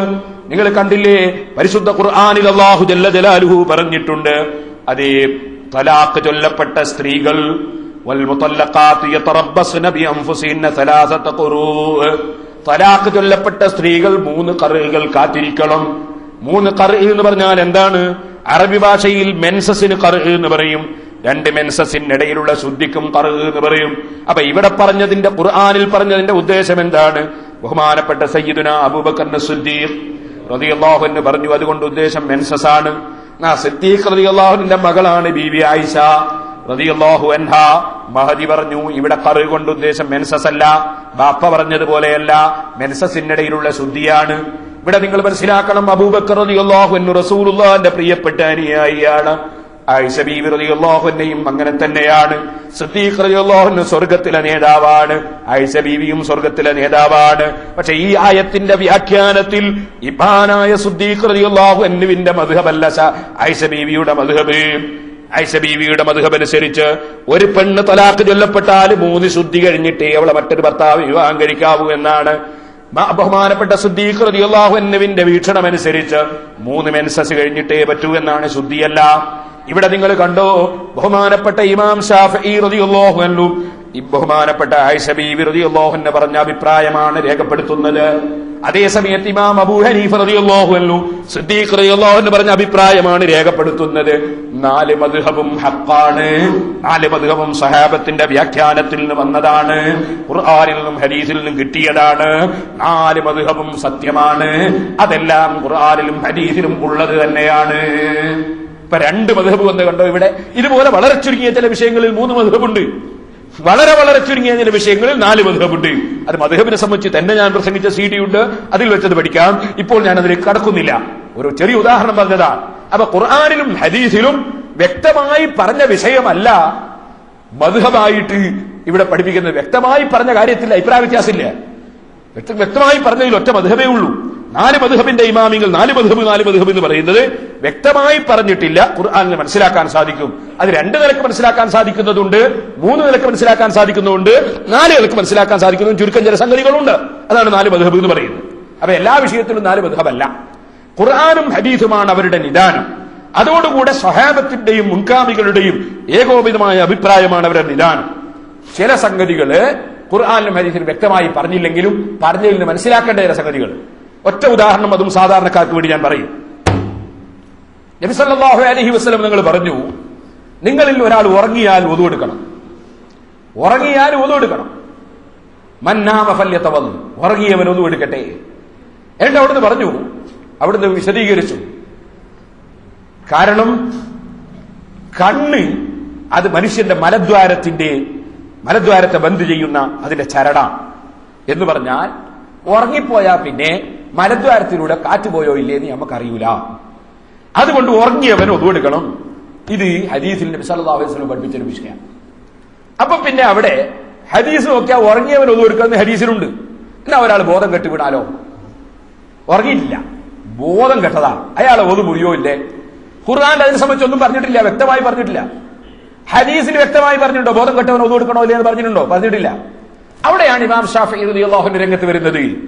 ഷാഫി ഇമാം റളിയല്ലാഹു അൻഹു പറയുന്നു, ബോധം കെട്ടവന്റെയും wudu മുറിയും. എന്താ കാരണം? ഉറങ്ങിയവന്റെ wudu മുറിയാൻ എന്തെങ്കിലും കാരണോ? അയാളെ ബോധം നഷ്ടപ്പെട്ടതുകൊണ്ട്. ഉറങ്ങിയപ്പോ ബോധം പോയി, അപ്പൊ മലദ്വാരത്തിലൂടെ കാറ്റ് പോയല്ലോ എന്ന് അറിയില്ല. എന്നാ പിന്നെ ബോധം കെട്ടവന്റെ പിന്നെ പറയേണ്ടിയുണ്ടോ? അതെന്തായാലും മുറിയും എന്നുള്ള ഉറപ്പ് തന്നെയല്ലേ. അപ്പൊ ബോധം കെട്ടവന്റെത് മുറിയും. അപ്പൊ അവിടെ വേറൊരു ചർച്ച വന്നു. ഒരാൾക്ക് wudu എടുത്തതിന് ശേഷം ഭ്രാന്തളകി, കുറച്ചു കഴിഞ്ഞാൽ ഭ്രാന്തങ്ങ് മാറിപ്പോയി. എന്നാ ആദ്യത്തെ wudu കൊണ്ട് നിസ്കരിക്കാവോ? ഷാഫി ഇമാം റളിയല്ലാഹു പഠിപ്പിക്കാൻ നിസ്കരിച്ചൂടാ. അതെന്താ കാരണം? ഖുർആനിൽ പറഞ്ഞിട്ടുണ്ടോ ഭ്രാന്തളിയാലും wudu മുറിഞ്ഞു പോകുന്നു? ഖുർആനിലുണ്ടോ? ഖുർആനിൽ വ്യക്തമായിട്ട് പറഞ്ഞിട്ടില്ല. എന്നാൽ ഹദീസിൽ വ്യക്തമായിട്ട് പറഞ്ഞിട്ടുണ്ടോ? പറഞ്ഞിട്ടില്ല. പക്ഷെ ഷാഫി ഇമാം റളിയല്ലാഹു അവിടുന്ന് മനസ്സിലാക്കുകയാണ്. എന്താ മനസ്സിലാക്കുന്നത്? ഉറങ്ങിയത് കൊണ്ട് എന്തെങ്കിലും wudu മുറിയുന്നതിന് കാരണം ബുദ്ധിയുടെ പകുതി നീങ്ങിയത് കൊണ്ട്, വിഷയം അറിയാത്തതുകൊണ്ട്. ഭ്രാന്തായാലും അങ്ങനെ തന്നെയല്ലേ. എന്താ ഞാൻ ചെയ്തെന്ന് ഓർമ്മ ഉണ്ടാവോ? എന്താ സംഭവിച്ചതെന്ന് ഓർമ്മ ഉണ്ടാവോ? അപ്പൊ ഭ്രാന്തന്റെ wuduവും ഭ്രാന്ത് കൊണ്ട് മുറിയും. ഷാഫി ഇമാം റളിയല്ലാഹു അൻഹു അതിൽ കണ്ടെത്തുകയാ. ഇങ്ങനെ കണ്ടെത്തുന്നതിനാണ് ഖുർആൻ ഹദീസിൽ നിയമം കണ്ടെത്തുക എന്ന് പറയും. ആ പരിപാടിയാണ് ഷാഫി ഇമാം റളിയല്ലാഹു അൻഹു പോലത്തെ മുജ്തഹിദുകൾ ചെയ്തിട്ടുള്ളത്. എന്താണ് അവർ ചെയ്തത്? അക്കാലഘട്ടത്തിൽ ആവശ്യമുള്ള നിയമം മാത്രമല്ല കണ്ടെത്തിയത്, ഖിയാമത്ത് നാൾ വരെ മുസ്ലിം ഉമ്മത്തിന് ആവശ്യമുള്ള മുഴുവൻ നിയമങ്ങളും കണ്ടെത്താനാണ് ഒരുങ്ങിയത്. അതിന്റെ അടിസ്ഥാന തത്വങ്ങൾ കണ്ടെത്താനാണ് ഒരുങ്ങിയത്. അതെന്താ കാരണം? നബി സല്ലല്ലാഹു അലൈഹി വസല്ലം തങ്ങൾ നേരത്തെ തന്നെ പറഞ്ഞിട്ടുണ്ട്, ഒരു കാലഘട്ടം വരും, ആലിമീങ്ങൾ ഇമാമിങ്ങളൊക്കെ മരിച്ചു തീർന്നു പോകും. അങ്ങനത്തെ ഒരു കാലം വരും. ഹത്താ ഇദാ ലം യബ്ഖ ആലിമുൻ, ഒരൊറ്റ ഇമാമും ഇല്ലാത്തൊരു കാലം വരും. ആ കാലഘട്ടത്തിൽ തഖദന്നാസു റൂസൻ ജുഹാല, മനുഷ്യന്മാര് ജാഹിലീങ്ങളെ പിടിച്ച് നേതാക്കന്മാരാക്കും. ഫസുയിലു, എന്നിട്ട് അവരോട് ചോദിക്കപ്പെടും. ഫഅഫ്തൗ, അവരവരെ ഇഷ്ടാനുസരണം മറുപടി പറയും. ഫദല്ലു ഫഅദല്ലു, അങ്ങനെ മറുപടി പറയുന്ന അവരും പിഴച്ചു. അവരെ മറുപടി കേട്ടിട്ട് ജീവിക്കുന്നവരെ അവർ പിഴപ്പിക്കുകയും ചെയ്തു. ഇങ്ങനെ വിവരമില്ലാത്തവർ മതം പറയുന്ന ഒരു കാലം വരും എന്ന് നബി സല്ലല്ലാഹു അലൈഹി വസല്ലം മുന്നറിയിപ്പ് നൽകിയിട്ടുണ്ട്. അതുകൊണ്ട് തന്നെ ഒരു കാലത്ത് ഇമാമിങ്ങൾ ഇല്ലാത്ത കാലം വരുമ്പോ അന്ന് വിവരം കെട്ടവൻ ഖുർആൻ നോക്കിയിട്ട് ഖുർആനിൽ ഇങ്ങനെയാ ഉള്ളത് എന്ന് പറയും, ഹദീസ് നോക്കിയിട്ട് ഹദീസിൽ ഇങ്ങനെയാ ഉള്ളത് എന്ന് പറയും. അവന് ഹദീസിന്റെ മാന അറിയില്ല, ഖുർആനിന്റെ യഥാർത്ഥ മാന അവൻ അറിയില്ല. അങ്ങനത്തെ കക്ഷികൾ ഇവിടെ പിഴപ്പിക്കാൻ വരുമെന്ന് നബി സല്ലല്ലാഹു അലൈഹി വസല്ലം തങ്ങൾ മുൻകൂട്ടി പറഞ്ഞത് ഇമാം ബുഖാരി റിപ്പോർട്ട് ചെയ്യുന്ന ഹദീസിലുണ്ട്. അതുകൊണ്ട് തന്നെ സഹോദരന്മാരെ, അന്നുള്ള ആ മഹാന്മാരായ ഇമാമിങ്ങൾ എന്ത് ചെയ്തു? നബി സല്ലല്ലാഹു അലൈഹി വസല്ലം തങ്ങൾ പറഞ്ഞിട്ടുണ്ടല്ലോ, അതാ ഖൈറുൽ ഖുറൂനി ഖർനി സുമ്മല്ലദീന യലൂനഹും സുമ്മല്ലദീന യലൂനഹും സുമ്മല്ലദീന യലൂനഹും. 3 നൂറ്റാണ്ടുകൾ എന്റെ നൂറ്റാണ്ട്, അതിന്റെ തൊട്ടടുത്ത നൂറ്റാണ്ട്, അതിന്റെ തൊട്ടടുത്ത നൂറ്റാണ്ട്. ആ 3 നൂറ്റാണ്ടാണ് ഏറ്റവും ഉത്തമമായ നൂറ്റാണ്ട്. ആ 3 നൂറ്റാണ്ടിന് ശേഷം സത്യം ചെയ്യാൻ പറയാതെ കള്ളസത്യം ചെയ്യാൻ ആള് വരും. അതുപോലെ തന്നെ സാക്ഷിക്ക് വിളിക്കാതെ സാക്ഷി പറയാൻ ആള് വരും. അങ്ങനെ കള്ളസാക്ഷികളും കള്ളസത്യങ്ങളും നടക്കുന്ന കാലമാണ് 3 നൂറ്റാണ്ടിന്റെ ശേഷമുള്ള കാലമെന്ന് നബി സല്ലല്ലാഹു അലൈഹി വസല്ലം തങ്ങൾ പറഞ്ഞിട്ടുണ്ട്. അതുകൊണ്ട് ആ 3 നൂറ്റാണ്ടിൽ ജീവിച്ച മഹാന്മാരായ പണ്ഡിതന്മാർ ഖിയാമത്ത് നാൾ വരെ ജീവിക്കുന്ന ജനങ്ങൾക്ക് ആവശ്യമായ കർമ്മകരമായ വിഷയങ്ങൾ മുഴുവനും ലോകത്ത് പഠിപ്പിക്കാൻ ശ്രമിച്ചു. അതിന്റെ നിയമങ്ങൾ അടിസ്ഥാനപരമായി അവർ രേഖപ്പെടുത്തി. സദാ വലിയ പണ്ഡിതന്മാര് മുഖേന അത് പിൻതലമുറക്ക് അവരെത്തിച്ചു കൊടുത്തു. അതാണ് മദ്ഹബിന്റെ ഇമാമിങ്ങൾ ചെയ്ത ഏറ്റവും വലിയ സേവനം. അവരാ സേവനം ചെയ്തിട്ടില്ലായിരുന്നുവെങ്കിൽ മുസ്ലിമായി ജീവിച്ച് മരിക്കാൻ നമുക്ക് കഴിയില്ലായിരുന്നു കേട്ടോ. അതുകൊണ്ട് തന്നെ മദ്ഹബിന്റെ ഇമാമിങ്ങളോടുള്ള കടപ്പാട് ചെറുതല്ല. ഇന്നും നിങ്ങൾ നോക്കൂ, മക്കയിൽ ചെന്നാൽ ഹംബലി മദ്ഹബാണ്, UAE-യിൽ ചെന്നാൽ മാലിക്കി മദ്ഹബാണ്, നമ്മൾ പാകിസ്ഥാനിൽ ചെന്നാൽ ഹനഫി മദ്ഹബാണ്, നമ്മളെ നാട്ടിലും ഇന്തോനേഷ്യയിലും അതുപോലെ പല സ്ഥലങ്ങളിലും ഷാഫിഈ മദ്ഹബാണ്. ഈ 4 മദ്ഹബിനെ അംഗീകരിച്ചുകൊണ്ടാണ് ലോകം മുഴുക്കെ സർവ്വ ജഡ്ജിമാരും ഇന്നും വിധിക്കുന്നത്, സർവ്വ ഖാദിമാരും വിധിക്കുന്നത്, സർവ്വ ജനങ്ങളും ജീവിക്കുന്നത്. ആ മദ്ഹബിനെ തള്ളിപ്പറഞ്ഞാൽ പിന്നെ ഇവിടെ ഇസ്ലാം ദീനില്ല. ഒരാള് 4 മദ്ഹബും തള്ളി.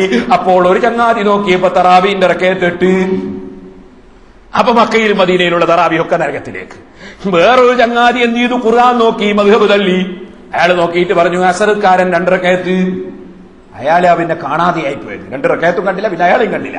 അപ്പൊ സഹോദരന്മാര് അയാൾ എന്താ ചെയ്യുക? അയാൾ ഖുർആൻ നോക്കി പറഞ്ഞതാണെന്നാ പറയുന്നത്. സുബ്ഹാനല്ലാഹ്, തീരെ നിസ്കാരം വേണ്ടാന്നുണ്ട് കള്ളത്തരീക്കത്തുകാരൻ. അയാൾ നോക്കുന്ന ഖുർആൻ. ഇപ്പൊ നമ്മളെ കക്കാട് തരീക്കത്തുണ്ടല്ലോ, അതിനെ സംബന്ധിച്ച് ഞാൻ 9 CD പ്രസംഗിച്ചിട്ടുണ്ട്. അപ്പൊ ഞാൻ പറഞ്ഞു വരുന്നത്, ഇമാം ശാഫിഈ റളിയല്ലാഹു അൻഹു പോലെ പണ്ഡിതന്മാരെ തള്ളിയിട്ട് പോയാലുണ്ടാവുന്ന ഭവിഷ്യത്താ പറയുന്നത്. കക്കാടിന്റെ തരീക്കത്തുകാരൻ ഇറങ്ങിയിട്ട് എന്താ പറഞ്ഞ? യൂസുഫ് നബി റസൂൽ അല്ലാന്ന് പറഞ്ഞു.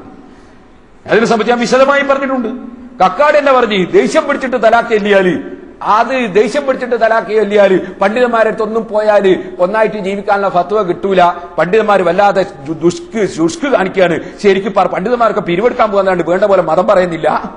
അതുകൊണ്ട് ദേഷ്യം പിടിച്ചിട്ട് തലാഖ് ചൊല്ലിയാൽ 3 തലാഖും ചൊല്ലിയാലും 3 പോകുമെന്ന് പറഞ്ഞിട്ട് വല്ലാതെ വിഷമിപ്പിച്ചു കളയുന്ന സാധാരണക്കാരെ.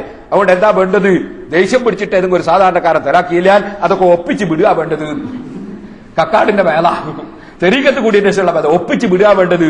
അതുകൊണ്ട് തന്നെ നമ്മൾ ഒരു സീഡിന്റെ പേര് ഷെയ്ഖിന്റെ ലേഖനവും കക്കാടിന്റെ തലാഖുന്നാണ്. കാരണം അയാൾ ഒപ്പിച്ച് വിടണമെന്ന് അയാൾ പറഞ്ഞു. അയാൾ പറഞ്ഞു ദേഷ്യം പിടിച്ച് തലാഖിയില്ല. ദേഷ്യം പിടിച്ചിട്ടല്ലാണ്ട് ആരെങ്കിലും തലാഖിയല്ലോ. ആരെങ്കിലും ഒരാൾ ദേഷ്യം പിടിക്കാണ്ട് തലാഖിയല്ലോ. ഭാര്യനോട് ദേഷ്യം പിടിക്കാതെ സ്നേഹത്തോടുകൂടെ ആരെങ്കിലും തലാഖിയല്ലോ. നല്ല സ്നേഹത്തോടെ കരളേ എന്ന് പറഞ്ഞ ആരും തലാഖിയല്ലോ. തലാഖ് ദേഷ്യം പിടിക്കുന്നതല്ലേ തലാഖ് ചെല്ലുക? അത് ഉറപ്പല്ലേ? അതായിരിക്കും അതിരിയാത്തത്. അപ്പൊ ദേഷ്യം പിടിച്ചിട്ട് തലാഖ് ചെല്ലിയാൽ അതിന്റെ നിയമം എന്താണ്? അത് ഒതുബാനിന്റെ തലാഖിന്റെ നിയമം എന്താണ്? സഹാബത്തിന്റെ ഫത്വയാ. നമ്മളാരെയും ഇമാമിങ്ങൾ സഹാബത്ത് നിന്ന് പഠിച്ചതാ. അതുകൊണ്ട് തന്നെ 4 മദ്ഹബിനും തർക്കല്ല. 4 മദ്ഹബും പറയുന്നു ദേഷ്യം പിടിച്ചവന്റെ തലാഖ് സംഭവിക്കും. എന്താ കാരണം? സഹാബത്ത് അങ്ങനെ ഫത്വ കൊടുത്തിരിക്കുന്നു. ഒരു സഹാബിമാനെതിരായി പറഞ്ഞിട്ടില്ല. അതുകൊണ്ട് സഹാബത്തിന്റെ ഇജ്മാഅാണ് എന്നാ ഇബ്നു ഹജർ അൽ-ഹൈതമി റളിയല്ലാഹു അൻഹു തഫ്സീൽ പറഞ്ഞത്. അപ്പൊ ഇമാമിങ്ങളെ തള്ളിയിട്ട് തരീഖത്ത് പോലും. എന്ത് തരീഖത്ത്? ഇമാമിങ്ങൾ തള്ളിയിട്ട് തരീഖത്തുണ്ടോ? ഇരിക്കട്ടെ സഹോദരന്മാരെ. അപ്പൊ ഇങ്ങനത്തെ ജാഹിലീങ്ങൾ വരും, കക്കാടിന്റെ ശൈഖിനെ പോലത്തെ ജാഹിലീങ്ങൾ വരും.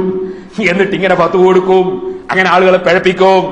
ആ പിഴപ്പിക്കുമെന്ന് നബി സല്ലല്ലാഹു അലൈഹി വസല്ലം തങ്ങൾ പഠിപ്പിച്ചത് കൊണ്ട് തന്നെയാണ് ആ ഇമാമിങ്ങൾ ആ 3 നൂറ്റാണ്ടിൽ അധ്വാനിച്ച്, കേട്ടില്ലേ നിങ്ങൾ, വീടും പണയം വെച്ചിട്ട് അവരധ്വാനിച്ച് പഠിച്ച് ദീനിന്റെ ഇൽമു പ്രചരിപ്പിച്ചു.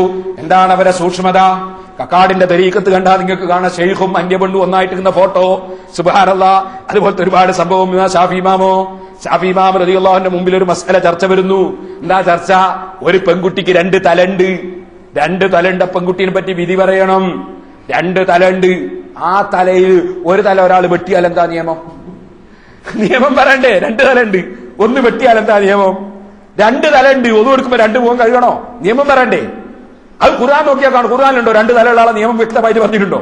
ഹദീസിൽ പറഞ്ഞിട്ടുണ്ടോ? പക്ഷേ ശാഫി ഇമാം റളിയല്ലാഹു അൻഹു ഖുർആനിൽ കണ്ടെത്തും, ഹദീസിൽ കണ്ടെത്തും. അങ്ങനെയാണ് ശാഫി ഇമാം റളിയല്ലാഹുവിന്റെ പവർ. ഒരു ദിവസം മൂപ്പര് പോയിട്ട് ഒരു സ്ഥലത്തിന് എന്ത് ചോദിച്ചാലും ഞാൻ ഖുർആൻ കൊണ്ട് പറയുന്നത്, ഏത് മസല വെച്ചാലും ഞാൻ ഖുർആൻ കൊണ്ട് പറയും. അപ്പൊ ഒരാൾ വന്നിട്ട് ശാഫി ഇമാം റളിയല്ലാഹുവിനോട് ചോദിച്ചു, ഇഹ്റാം കെട്ടിയാൽ കടന്നലിനെ കൊന്നാല് അതിന്റെ നിയമം എന്താന്ന് ചോദിച്ചു. ഇഹ്റാം കെട്ടിയാൽ കടന്നലിനെ കൊല്ലാൻ പറ്റുമോ? എന്താണ് ചോദിച്ചു. സുബ്ഹാനല്ലാഹ്. സുംബൂർ കടന്നലിനെ കൊന്നാലുള്ള നിയമം എന്താണെന്ന് ചോദിച്ചു. എന്ത് ചോദിച്ചാലും ഖുർആൻ കൊണ്ട് മറുപടി വരും, ഹദീസ് കൊണ്ട് മറുപടി വരും, സഹാബത്തിന്റെ ഖൗൽ കൊണ്ട് മറുപടി വരും. നോപ്പര് പറഞ്ഞതാ.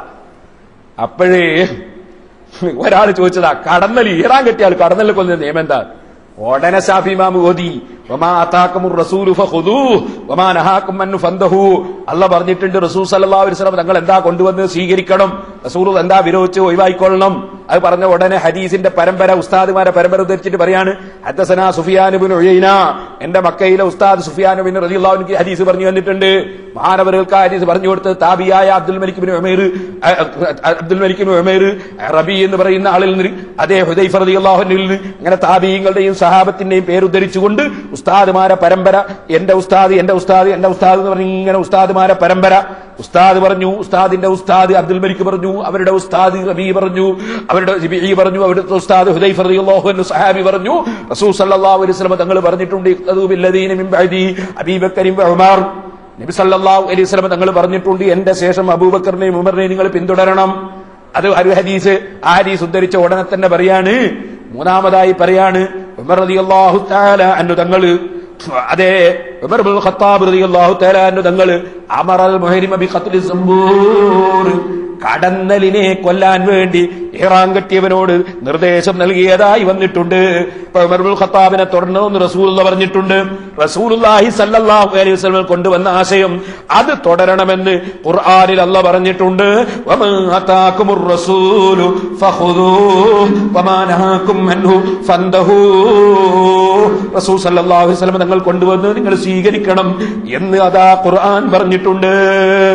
ഉടനെ തന്നെ മറുപടി അങ്ങ് പറഞ്ഞു. അങ്ങനെ ഓരോന്നിനും മറുപടിയാ ആ ഇമാം ശാഫിഈ റളിയല്ലാഹു അൻഹു. സുബ്ഹാനല്ലാഹ്, മഹാനവറുകൾ ഈജിപ്തിൽ വന്ന് ധാരാളം ഇൽമ് പ്രചരിപ്പിക്കുകയും പഠിപ്പിക്കുകയും ചെയ്തു.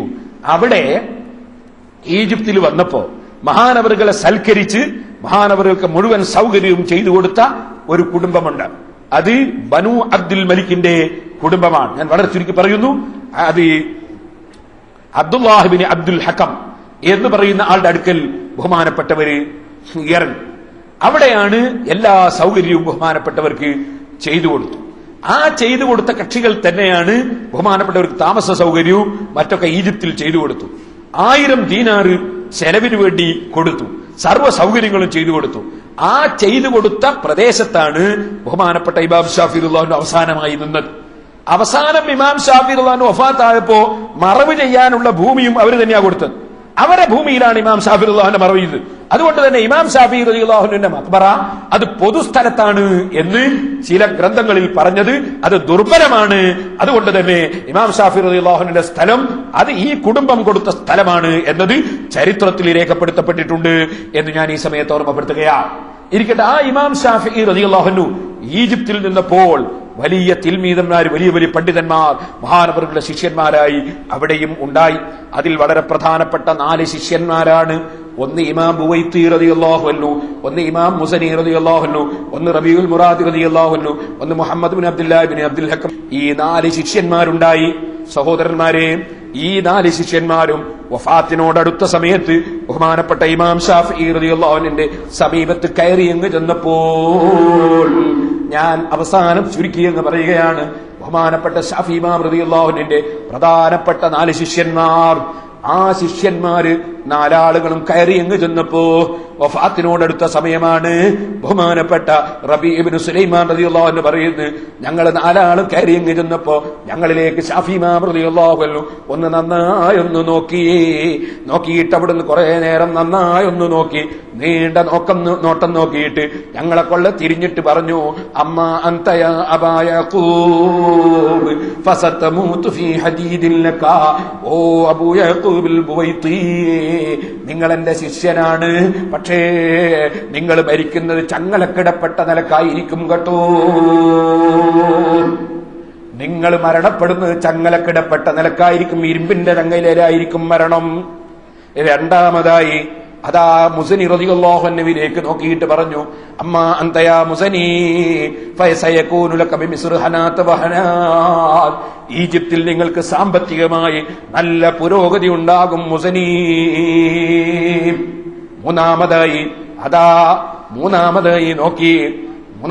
നോക്കിയിട്ട് മറ്റൊരു ശിഷ്യനായ Muhammad bin Abdullah bin Abdul ഹക്കമിനോട് പറഞ്ഞു, ഓ മുഹമ്മദേ, അമ്മ അൻത യാ മുഹമ്മദ്, ഓ മുഹമ്മദേ, ഫസതർജു ഇലാ മദ്ഹബി അബീക.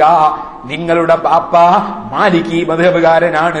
നിങ്ങളും എന്റെ മദ്ഹബ് വിട്ട് എന്റെ മദ്ഹബ് രാജിവെച്ചിട്ട് നിങ്ങളും നിങ്ങളെ ബാപ്പാന്റെ മദ്ഹബിലേക്ക് മടങ്ങിപ്പോവും കേട്ടോ. എന്റെ വഫാത്ത് കഴിഞ്ഞാൽ നിങ്ങൾ എന്റെ മദ്ഹബ് വിട്ട് മാലിക്കി മദ്ഹബിലേക്ക് പോകും. 4മതായി എന്നെ കൊള്ള നോക്കിയിട്ട് പറഞ്ഞു, റബീ റളിയല്ലാഹു അൻഹുവിനോട് പറഞ്ഞു, റബീ റളിയല്ലാഹു അൻഹു പറയാണ്, അമ്മ അൻത യാ റബീ, ഓ റബിയേ, ഫഅൻത അൻഫഉഹും ലീ ഫീ നസ്ലിൽ കുതുബി.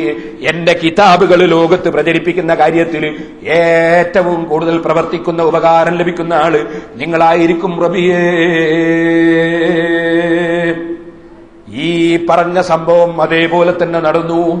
ശാഫിഈ ഇമാം റളിയല്ലാഹു അൻഹുവിന്റെ വഫാത്തിന് ശേഷം ഇമാം ബുവൈത്തി റളിയല്ലാഹു അൻഹു അവിടുത്തെ ശിഷ്യന്മാരുടെ കൂട്ടത്തിൽ വലിയ മഹാനാണ്. ശാഫിഈ ഇമാം റളിയല്ലാഹു അൻഹു ഇരുന്ന സ്ഥലത്ത് പിന്നീട് ഇരുന്ന് ദർസ് നടത്തിയത് മഹാനവറുകളാണ്. അങ്ങനെ ദർസ് നടത്താൻ ശാഫിഈ ഇമാം തങ്ങൾ തന്നെ അംഗീകാരം കൊടുത്തതുമാണ്. അങ്ങനെ ബഹുമാനപ്പെട്ടവർ അവിടെ ഇരുന്ന് ദർസ് നടത്തി ധാരാളം ഇൽമ് പ്രചരിപ്പിച്ചുകൊണ്ടിരുന്നു. പക്ഷേ അവിടെ ഇരുന്ന് അങ്ങനെ ഇൽമു പ്രചരിപ്പിക്കുമ്പോ ബഹുമാനപ്പെട്ട ശാഫി ഇമാം റളിയല്ലാഹു അൻഹുവിന് അവിടെ ആ പ്രദേശത്ത് വന്നപ്പോൾ സർവ്വ സൗകര്യങ്ങളും ചെയ്തു കൊടുത്തൊരു കുടുംബം ഞാൻ പറഞ്ഞല്ലോ. ആ കുടുംബത്തിൽപ്പെട്ട ശിഷ്യനാണ് മുഹമ്മദ് അബ്ദുല്ലാഹിബ്നു അബ്ദുൽ ഹക്കം എന്ന് പറയുന്ന ആള്. ആ ശിഷ്യനോടായിരുന്നു പറഞ്ഞത്, ബാപ്പാന്റെ മദ്ഹബിലേക്ക് നീ തിരിച്ചു പോകുമെന്ന് പറഞ്ഞത്. ഈ ശിഷ്യൻ വാദിച്ചു, ഷാഫി ഇമാം ഇരുന്ന സ്ഥലത്ത് ദർസ് നടത്താനിരിക്കേണ്ടത് ഞാനാണ് എന്റെ ബാപ്പയാണല്ലോ സൗകര്യം ചെയ്തു കൊടുത്തത്, എന്റെ കുടുംബമല്ലേ സൗകര്യം ചെയ്തു കൊടുത്തത്, അതുകൊണ്ട് ഞാനാണ് അവിടെ ഇരുന്ന് പകരം ദർസ് നടത്തേണ്ടതെന്ന് വാദിച്ചു. അങ്ങനെ വാദിച്ചപ്പോൾ ഷാഫി ഇമാം റളിയല്ലാഹു അൻഹുവിന്റെ ശിഷ്യൻ ബഹുമാനപ്പെട്ട ഇമാം ബുഖാരി റളിയല്ലാഹു അൻഹുവിന്റെ ഉസ്താദ് കൂടിയായ ഞാൻ നേരത്തെ പറഞ്ഞ ബഹുമാനപ്പെട്ട ഇമാം ഹുമൈദ് റളിയല്ലാഹു അൻഹു ചെന്നിട്ട് പറഞ്ഞു, അല്ല നിങ്ങളല്ല. കാരണം ഷാഫി ഇമാം റളിയല്ലാഹു അൻഹു പറഞ്ഞിട്ടുണ്ട്, ലൈസ അഹദുൻ മജ്ലിസി മിൻ യൂസുഫുൽ ബുവൈത്തി എന്ന് പറയുന്ന എന്റെ ശിഷ്യൻ ബുവൈത്തി അല്ലാതെ മറ്റാരും എന്റെ മജ്ലിസിൽ നിന്ന് ദർസ് നടത്താൻ അർഹനില്ലെന്ന് ഷാഫി ഇമാം റളിയല്ലാഹു അൻഹു നേരത്തെ തന്നെ പറഞ്ഞിട്ടുണ്ട്. അതുകൊണ്ട് വലൈസ അഹദുൻ മിൻ അസ്ഹാബി ആലമ മിൻഹു, ആ ബുവൈത്തിയെ പോലെ കൂടുതൽ വിവരമുള്ള ഒരാൾ എന്റെ ശിഷ്യന്മാരിൽ ഇല്ലെന്നും പറഞ്ഞിട്ടുണ്ട്. അതുകൊണ്ട് കൂടുതൽ വിവരമുള്ള ഷാഫി ഇമാം റളിയല്ലാഹു അൻഹു തന്നെ സ്ഥാനം പകവെച്ചു കൊടുത്തിട്ടുള്ള ആ മഹാനാണ് അവിടെ ഇരുന്ന് ദർസ് നടത്തേണ്ടതെന്ന് പറഞ്ഞപ്പോ ഈ ഇബ്നു അബ്ദുൽ ഹക്കം എന്ന് പറയുന്ന ശിഷ്യൻ പറഞ്ഞു, കഥബത്തങ്ങൾ പറഞ്ഞ കള്ളത്തരാണ്. അപ്പോ സുബ്ഹാനല്ലാഹ് അവിടെ ഒരു തർക്കം നടന്നു. ആ തർക്കത്തിന്റെ അടിസ്ഥാനത്തിൽ എന്നാ പിന്നെ ഞാൻ ഷാഫി മദ്ഹബിൽ ഇല്ല എന്നും പറഞ്ഞ് മൂപ്പര് ഷാഫി മദ്ഹബിൽ നിന്ന് രാജിവെച്ചിട്ട് മാലിക്കി മദ്ഹബിലേക്ക് മടങ്ങിപ്പോയി. അതായിരുന്നു നേരത്തെ തന്നെ ഷാഫി ഇമാം റളിയല്ലാഹു അൻഹു മുൻകൂട്ടി പ്രഖ്യാപിച്ചത്. ഓ മോനെ മുഹമ്മദേ, എന്റെ ബാപ്പാന്റെ മദ്ഹബിലേക്ക് തന്നെ നീ മടങ്ങിപ്പോകുമെന്ന് നേരത്തെ ഷാഫി ഇമാം റളിയല്ലാഹു അൻഹു പ്രഖ്യാപിച്ചതായിരുന്നു. പക്ഷേ മടങ്ങിപ്പോയതിനു ശേഷം ഷാഫി ഇമാം റളിയല്ലാഹു അൻഹുവിൽ നിന്നാണ് എല്ലാ ഇൽമും പഠിച്ച് മനസ്സിലാക്കിയത് ഈ ശിഷ്യൻ. പക്ഷേ അങ്ങനെ മടങ്ങിപ്പോയിട്ട് മാലിക്കി മദ്ഹബ് അനുസരിച്ച് ജീവിക്കുകയും മാലിക്കി മദ്ഹബ് പ്രചരിപ്പിക്കുകയും ചെയ്താൽ ഒരു കുഴപ്പവുമില്ലായിരുന്നു. കാരണം മാലിക്കി മദ്ഹബിന് ഷാഫി ഇമാം റളിയല്ലാഹു അൻഹു എതിരല്ല. മാലിക്കി മദ്ഹബും ഒരു ശരിയായ മദ്ഹബാണ്. പക്ഷേ അദ്ദേഹം ഒരു കിതാബ് എഴുതിയ കിതാബിന്റെ പേര് വളരെ മോശമായി പോയി. അർറദ്ദു അല ഷാഫി ഫീമാ ഖാലഫ ഫീൽ കിതാബ വസ്സുന്ന എന്നായിരുന്നു അതിന്റെ പേര്. അത് ഷാഫി ഇമാമിനോട് അദബ് കേടുള്ള ഒരു കിതാബായി പോയി.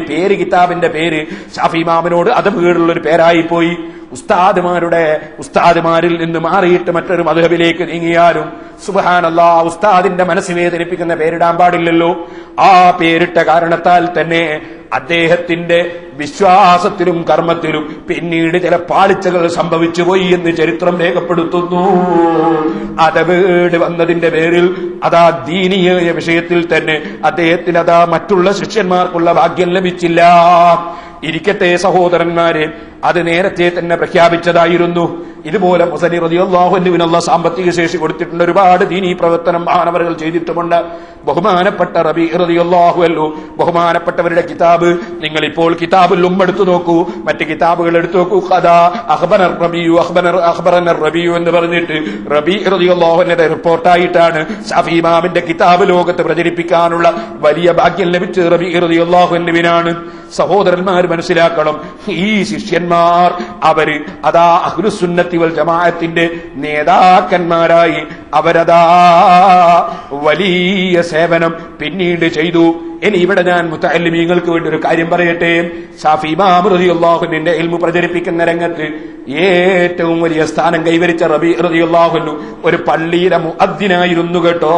ബാങ്ക് വിളിക്കുന്ന ആളായിരുന്നു. ചിലർക്കൊരു ധാരണയാണ് അതാ ബിരുദമെടുത്താ പിന്നെ ബാങ്ക് കൊടുക്കാൻ പറ്റൂ. ചിലർക്ക് അങ്ങനെ ഒരു ധാരണയാണ്. ബാങ്ക് കൊടുക്കുക എന്നത് വളരെ ബഹുമാനമുള്ള ഒരു അമലാണ്. ബഹുമാനപ്പെട്ട ഷാഫി ഇമാം റളിയല്ലാഹു അൻഹുവിന്റെ ശിഷ്യൻ റബീ റളിയല്ലാഹു അൻഹു ഒരു പള്ളിയിലെ മുഅദ്ദിനായിരുന്നു. അതുകൊണ്ട് ബഹുമാനപ്പെട്ടവരുടെ പേര് പറയുമ്പോൾ തന്നെ പറയാറുള്ളത് അതാ സാഹിബുഹു വ ഖാദിമുഹു റബീ ഇബ്നു സുലൈമാനിൽ മുറാദിൽ മുഅദ്ദിൻ എന്ന് മുഅദ്ദിൻ എന്ന് കൂട്ടിയിട്ടാണ് ബഹുമാനപ്പെട്ടവരുടെ പേര് തന്നെ പറയാറുള്ളത്.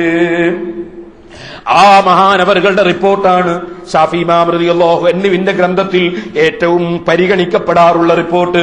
ഇരിക്കട്ടെ, അങ്ങനെ 4 പ്രധാനപ്പെട്ട ശിഷ്യന്മാർ ഈജിപ്തിൽ ബഹുമാനപ്പെട്ട ഇമാം ഷാഫി റളിയല്ലാഹു തആല അൻഹു തങ്ങൾക്കുണ്ടായിട്ടുണ്ട്. ആ ഷാഫി ഇമാം റളിയല്ലാഹു അൻഹുവിന്റെ ഖബർ ഇന്നും അന്നും സിയാറത്ത് ചെയ്യപ്പെടുകയും ബറക്കത്തെടുക്കപ്പെടുകയും ചെയ്യുന്ന ഖബറാണ്.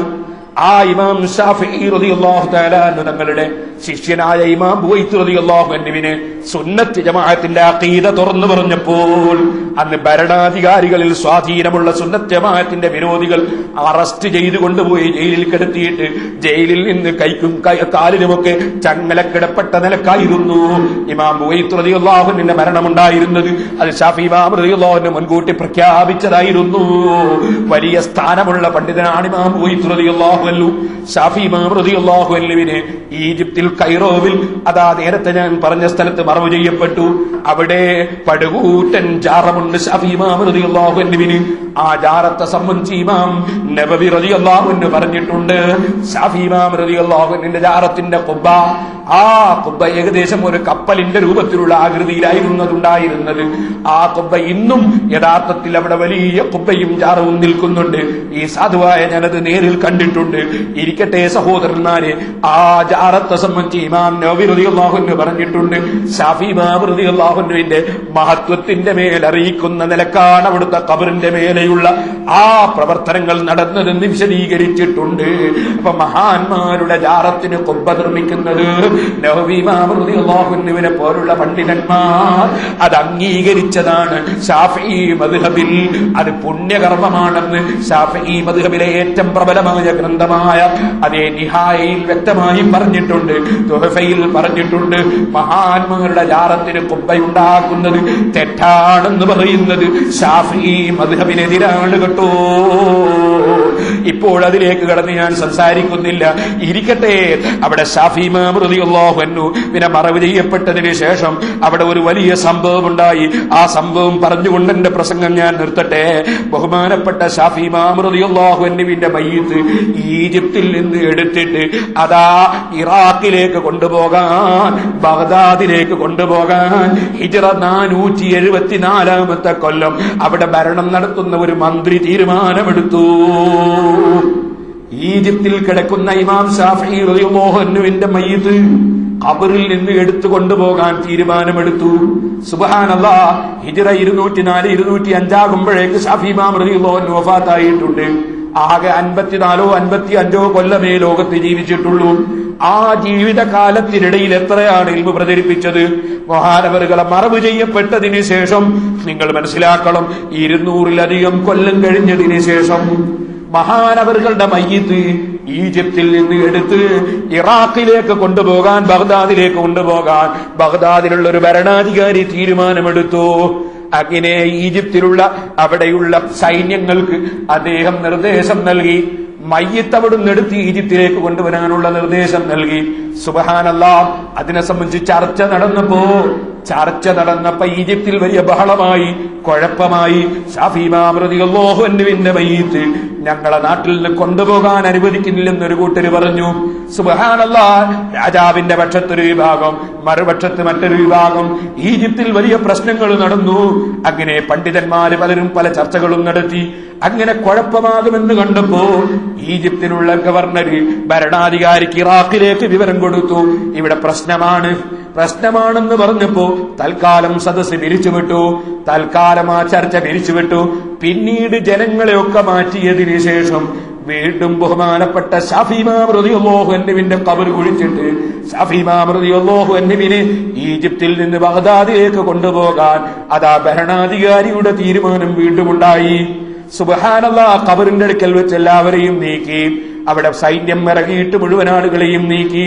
ശാഫിഈ ഇമാം റളിയല്ലാഹു അൻഹുവിന്റെ ഖബർ കുഴിക്കാൻ തുടങ്ങി.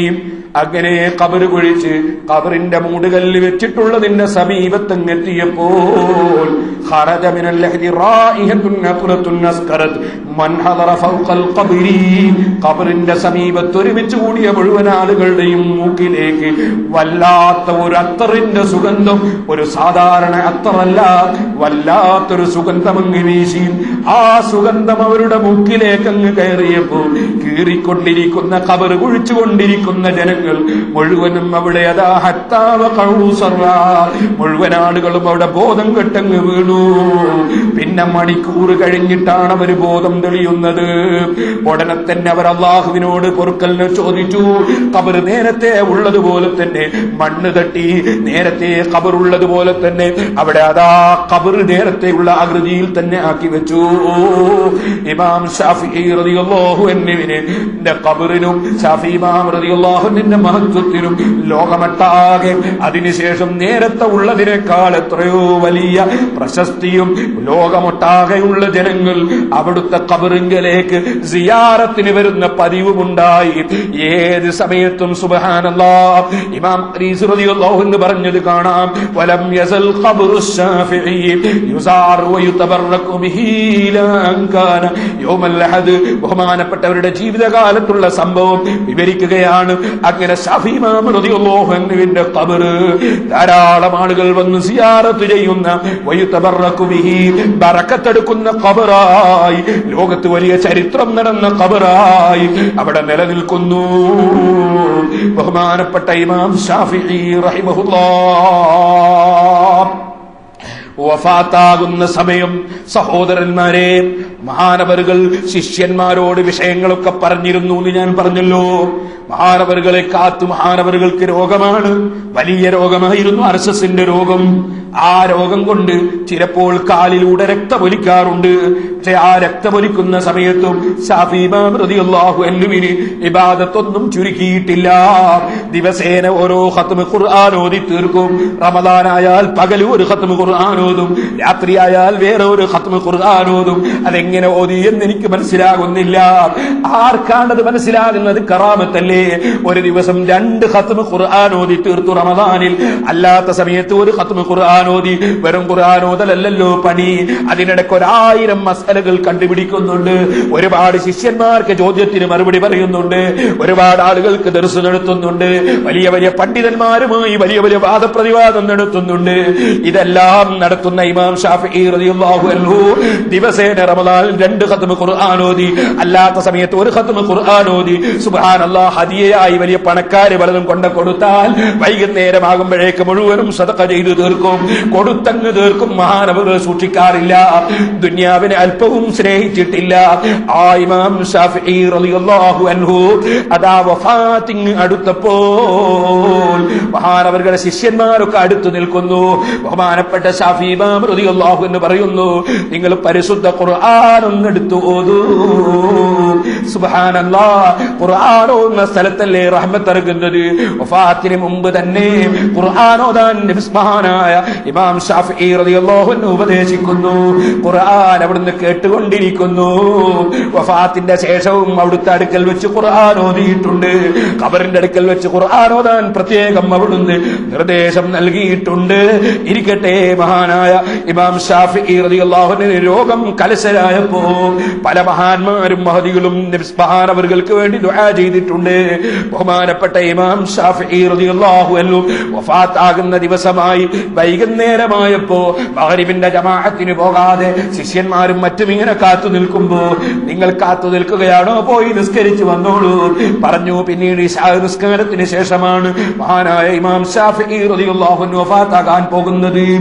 സദാ വഫാത്തിനോടടുത്ത സമയത്ത് ശിഷ്യനായ ഇമാം മുസനി റളിയല്ലാഹു അൻഹു ചെന്ന്, എങ്ങനെയുണ്ട് ഉസ്താദേ വിവരമെന്ന് ചോദിക്കുമ്പോ ശാഫിഈ ഇമാം തങ്ങൾ പറഞ്ഞ വാചകം, അസ്ബഹതു മിനദ് ദുനിയാ റാഹിലാ. മോനെ, ദുനിയാവിൽ ഞാൻ യാത്ര പോകുകയാണ്. വലിൽ ഇഖ്വാനി മുഫാരിഖാ, എന്റെ സഹോദരന്മാരെ വിട്ടുപിരിയുകയാണ്. വലികൽസിൽ മനിയത്തി ശാരിബാ, മരണത്തിന്റെ പാത്രത്തിൽ നിന്ന് കുടിക്കുകയാണ്.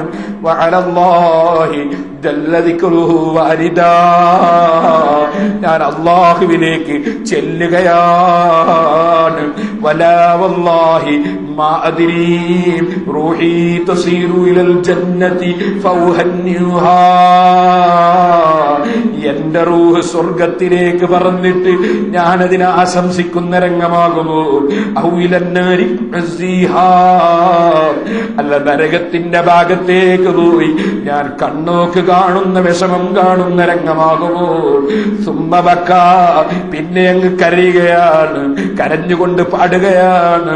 വലമ്മാ ഖസാ ഖൽബി വദഖത് മദാഹിബി ജഅൽതു الرجا مني لعفوك سلما تعظمني ذنبي فلما قرنته بعفوك ربي كان عفوك أعظما.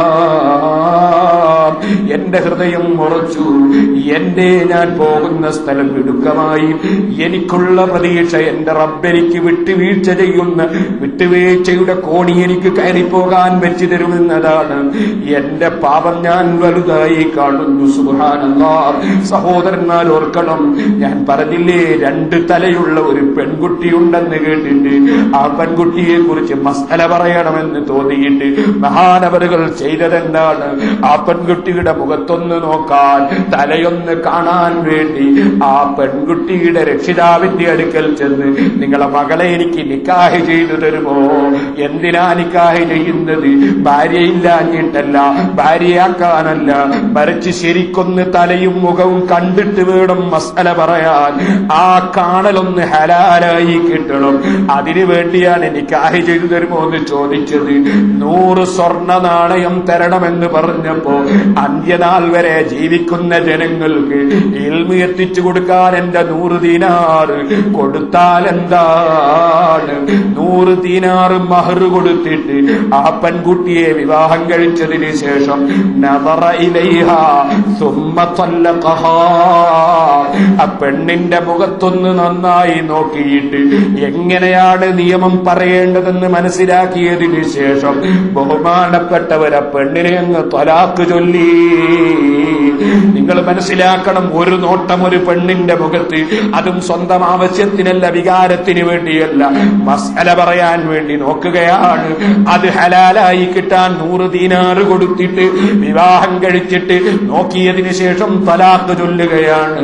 ആ പെൺകുട്ടിക്ക് വേറൊരു ഭർത്താവിന്റെ കൂടെ പോകാമല്ലോ, ഇനിയും മഹർ വേണമെങ്കിൽ വാങ്ങാമല്ലോ, ഞാൻ തൊട്ടിട്ടില്ലല്ലോ. ആ രൂപത്തിൽ സൂക്ഷ്മത കാണിച്ച് പ്രവർത്തിച്ച ഇമാം ശാഫിഈ റളിയല്ലാഹു അൻഹു ഒരു തെറ്റും ചെയ്യാതെ ജീവിച്ചിട്ടും അല്ലാഹനെ ഭയപ്പെട്ടുകൊണ്ട് പറയുകയാണ്, എന്റെ പാപം വലുതാണ്, പക്ഷേ എന്റെ റബ്ബിന്റെ വിട്ടുവീഴ്ച കൊള്ള ഞാനൊന്ന് തട്ടിച്ചു നോക്കുമ്പോൾ കാന അഫ്വുക അഅ്ളമാ, നിന്റെ വിട്ടുവീഴ്ച വളരെ വലുതല്ല റബ്ബേ. സുബ്ഹാനല്ലാഹ്. വമാ സിൽത ദഅഫ്വിൻ അനിൽ ദംബി ലം തസൽ തജൂദു വതഅഫു മിന്നതൻ വതകർമാ. റബ്ബേ, നീ എപ്പോഴും വിട്ടുവീഴ്ച ചെയ്യുന്ന റബ്ബല്ലേ, നീ ധാരാളം കൊടുക്കുന്ന റബ്ബല്ലേ, നിന്റെ വിട്ടുവീഴ്ച കൊണ്ട് വേണം ഞാൻ രക്ഷപ്പെടാൻ. ഇമാം ശാഫിഈ റളിയല്ലാഹു അൻഹു പാടുകയാണ്. സുബ്ഹാനല്ലാഹ്. അത് കഴിഞ്ഞപ്പോഴാ പറഞ്ഞത്, ഓ മോനെ അബൂ മൂസ, നിങ്ങൾ എനിക്ക് ആല ഇംറാൻ സൂറത്തിൽ നിന്ന് 20-ാമത്തെ ആയത്തിന്റെ ശേഷം 120-ാമത്തെ ആയത്തിന്റെ ശേഷം ഒന്ന് ഓതിത്തരൂ. അങ്ങനെ ഖുർആൻ ഓതിക്കേട്ടു മഹാനായ ഇമാം ശാഫിഈ റളിയല്ലാഹു അൻഹു. അവസാനം ഇശാഇന്റെ ശേഷം, അതേ റജബ് മാസം അവസാനത്തെ ദിവസം, അതേ ഇശാഇന്റെ ശേഷം വെള്ളിയാഴ്ച രാവ് അവിടുന്ന് വഫാത്തായി കഴിഞ്ഞു.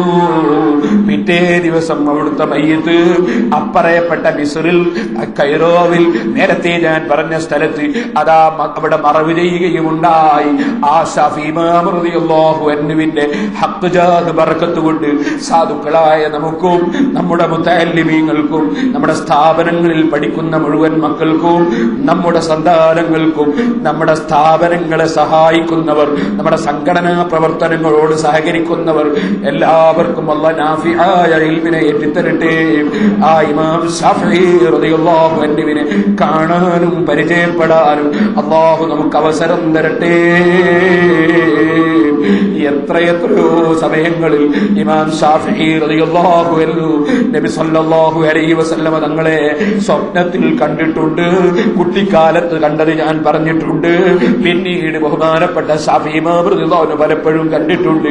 അവസാനം അഹ്മദ് ഇബ്നു ഹംബൽ റളിയല്ലാഹു അൻഹുവിന് സുന്നത്ത് ജമാഅത്തിന്റെ പേരിൽ, സുന്നത്ത് ജമാഅത്ത് തുറന്നു പറഞ്ഞതിന്റെ പേരിൽ അന്ന് ഭരണ സ്വാധീനമുള്ള സുന്നത്ത് ജമാഅത്തിന്റെ വിരോധികളുടെ അക്രമത്തിന് വിധേയമാകുന്ന കാലത്ത് അഹ്മദ് ഇബ്നു ഹംബൽ റളിയല്ലാഹു അൻഹു ജയിലിലടക്കപ്പെടുന്നതിന് മുമ്പ്, ശിഷ്യനെ ജയിലിലടക്കപ്പെടുന്നതിന് മുമ്പ് ശാഫിഈ ഇമാം റളിയല്ലാഹു അൻഹു റസൂലുള്ളാഹിനെ കണ്ടിരുന്നു. അവിടുന്ന് പറഞ്ഞിരുന്നു, ശിഷ്യൻ അഹ്മദ് ഇബ്നു ഹംബലിനെ വിവരം അറിയിക്കണം, ഖുർആനിന്റെ കാര്യത്തിൽ പരീക്ഷണം വരുന്നുണ്ട്, ആ പരീക്ഷണത്തിൽ ഉറച്ചു നിൽക്കാൻ പറയണമെന്ന് നിർദ്ദേശം കൊടുത്തിരുന്നു. ആ നിർദ്ദേശം മഹാനായ റബീഉ റളിയല്ലാഹു അൻഹു മുഖേന കത്തിൽ കൊടുത്തയക്കുകയും ചെയ്തിരുന്നു. അന്ന് അതാ അഹ്മദ് ഇബ്നു ഹംബൽ റളിയല്ലാഹു അൻഹുവിനെ ജയിലിലിട്ട് സുന്നത്ത് ജമാഅത്തിന്റെ വിരോധികൾ അടിച്ച് പരിക്കേൽപ്പിച്ചപ്പോൾ അഹ്മദ് ഇബ്നു ഹംബൽ റളിയല്ലാഹു അൻഹു ധരിച്ച വസ്ത്രം ശാഫിഈ ഇമാം റളിയല്ലാഹു അൻഹു വാങ്ങിയിട്ട് കൊടുത്തയച്ചിട്ട് അത് വാങ്ങിയിട്ട് ആ കുപ്പായം കഴുകിയ വെള്ളം, ശിഷ്യൻ അതാ ഉപയോഗിച്ച കുപ്പായം കഴുകിയ വെള്ളം, അത് ശാഫിഈ ഇമാം തങ്ങൾ ബറക്കത്തിന് ഉപയോഗിച്ചിട്ടുണ്ട് കേട്ടോ. കാരണം സുന്നത്ത് ജമാഅത്തിന് വേണ്ടി തല്ലുകൊള്ളുമ്പോൾ, സുന്നത്ത് ജമാഅത്തിന് വേണ്ടി എതിരാളികൾ ചീത്ത പറയുമ്പോൾ, അടി കിട്ടുമ്പോൾ, സഹിച്ചുകൊണ്ട് നിൽക്കുമ്പോൾ ധരിച്ച കുപ്പായം, അത് സഹിക്കുന്നവര് ധരിച്ച കുപ്പായം, അത് കഴുകിയ വെള്ളത്തിന് പോലും ബറക്കത്തുണ്ടെന്ന് ശാഫിഈ ഇമാം തങ്ങൾ വിശ്വസിച്ചിരുന്നു കേട്ടോ. അതുകൊണ്ട് ഇമാം ശാഫിഈ റളിയല്ലാഹു അൻഹുവിന്റെ മദ്ഹബ് സ്വീകരിച്ച് അല്ലാഹുവിന്റെ റസൂലിനെ പിന്തുടർന്ന് ജീവിക്കാൻ ഭാഗ്യം ലഭിച്ച കേരളീയരോട് ഞാൻ പറയട്ടെ, ആ ഇമാം ശാഫിഈ റളിയല്ലാഹു അൻഹു പഠിപ്പിച്ച മദ്ഹബാണ് സൈനുദ്ദീൻ മഖ്ദൂം റളിയല്ലാഹു അൻഹു ഫത്ഹുൽ മുഈനിൽ പഠിപ്പിച്ചത്. അത് തന്നെയാണ് നമ്മുടെ മദ്രസയിൽ, സുന്നത്ത് ജമാഅത്ത് മദ്രസയിൽ പഠിപ്പിക്കുന്നത്. അത് തന്നെയാണ് ഉംദയിലുള്ളത്, അതാണ് തുഹ്ഫയിലുള്ളത്, നിഹായിലുള്ളത്, അതാണ് ഇമാം നവവി തങ്ങളുടെ കിതാബിലുള്ളത്. അതിനെതിരായി പുതിയ ആശയം കൊണ്ടുവരുമ്പോൾ മൗലൈമാര് വലിയ വിവരമുള്ളവരാണെന്ന് മനസ്സിലാക്കി ശാഫിഈ ഇമാമിനെയും വലിച്ചെറിഞ്ഞിട്ട് തറാവീഹിന്റെ എണ്ണം ചുരുക്കിയാൽ, പെണ്ണിനെ പള്ളിയിലേക്ക് കൊണ്ടുപോയാൽ, ശാഫിഈ ഇമാമിനെയും വിട്ടിട്ട് സക്കാത്ത് അങ്ങ് കമ്മിറ്റിക്ക് കൊടുത്താൽ, ശാഫിഈ ഇമാം തങ്ങളെയും വിട്ടിട്ട് ഏതോ വിവരമില്ലാത്തവരുടെ പിന്നാലെ പോയാൽ അവൻ കൈകടിച്ച് തുപ്പുന്നത് വഹസറയിൽ കാണാൻ കഴിയും കേട്ടോ. ഒരല്പവും സംശയം വേണ്ട. റബ്ബേ, ആ ഹബീബായ നബി സല്ലല്ലാഹു അലൈഹി വസല്ലമ തങ്ങൾ ഖുറൈശിക്കാരനായ പണ്ഡിതൻ വരും, ഇൽമു കൊണ്ട് നടക്കുമെന്ന് പറഞ്ഞ ആ ശാഫിഈ ഇമാം തങ്ങളെ ഞങ്ങളെ മുൻഗാമികളായ ഉസ്താദുമാര് പിന്തുടർന്നു, ഞങ്ങളെ ഉമ്മബാപ്പമാര് പിന്തുടർന്നു. അവിടുത്തെ മദ്ഹബ് അംഗീകരിച്ചുകൊണ്ട് കർമ്മപരമായ വിഷയങ്ങൾ ജീവിതത്തിൽ പകർത്തി അവിടുത്തെ മദ്ഹബിലെ ഇമാമിങ്ങൾ വിവരിച്ചതുപോലെ ജീവിച്ച് മരിക്കാൻ ഞങ്ങൾക്ക് നീ തൗഫീഖ് തരണം റഹ്മാനേ. അവിടുത്തെ ബറക്കത്ത് ഞങ്ങളുടെ ജീവിതത്തിൽ തരണം റഹ്മാനേ. ഞങ്ങൾക്കൊരു ചെറിയ സമയം അവിടുത്തെ ബഹുമാനം പറയാൻ നീ തന്നു, നിനക്കൊരുപാട് ഹംദുണ്ട് റഹ്മാനേ. അവിടുത്തെ ബറക്കത്ത് ഞങ്ങളെ ഖൽബിലും ഞങ്ങളുടെ നാവിലും ഞങ്ങളെ എല്ലാ പ്രവർത്തനങ്ങളിലും, ഞങ്ങൾ ഇവിടെ ഈ സ്ഥാപനം ആരംഭിച്ചത് തന്നെ അത്തരം മഹാന്മാരെ ജനങ്ങൾക്ക് പരിചയപ്പെടുത്താനാണ്, അവരെ പിന്തുടർന്ന് ജീവിക്കുന്നവരെ ഉണ്ടാക്കാനാണ്. അവരുടെ ബറക്കത്ത് ഞങ്ങളെ സ്ഥാപനങ്ങൾക്ക് മുഴുവനും നീ തരണം റഹ്മാനേ, ഞങ്ങളെ സംഘടനകൾക്ക് തരണം റഹ്മാനേ. ഈ സ്ഥാപനങ്ങളുടെയും അതുപോലെ സുന്നത്ത് ജമാഅത്തിന്റെ മറ്റ് സ്ഥാപനങ്ങളുടെയും സംഘടനകളുടെയും പ്രവർത്തനങ്ങളുമായി വിദേശത്തും സ്വദേശത്തും ആര് പ്രവർത്തിക്കുന്നുണ്ടോ, ആര് സഹായിക്കുന്നുണ്ടോ, അറബികളും അനറബികളും ആര് എന്ത് ഞങ്ങളോട് സഹകരിക്കുന്നുണ്ടോ, അവർക്ക് മുഴുവനും ദുനിയാവിലെ അവരെ പ്രവർത്തനങ്ങളിൽ നീ ബർക്കത്ത് നൽകണം റഹ്മാനേ. ആഖിറത്തിൽ പകരം സ്വർഗം നൽകണേ റഹ്മാനേ.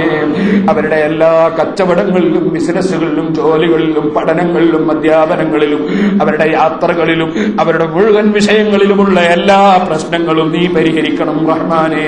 ഞങ്ങളെ സ്ഥാപനങ്ങൾക്ക് എന്തൊക്കെ എളുപ്പമാകേണ്ടതുണ്ടോ, എന്തൊക്കെ ക്ലിയർ ആകേണ്ടതുണ്ടോ, അതൊക്കെ നീ തന്നെ ഏറ്റെടുത്ത് ക്ലിയറാക്കി തരണം റഹ്മാനേ.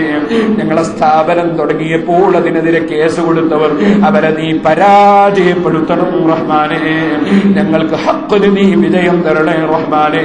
ഞങ്ങളെ ഖൽബിലുള്ളതും ഞങ്ങളെ ഉസ്താദുമാരെ ഖൽബിലുള്ളതും എല്ലാ നീ പൂർത്തീകരിക്കണം റഹ്മാനേ.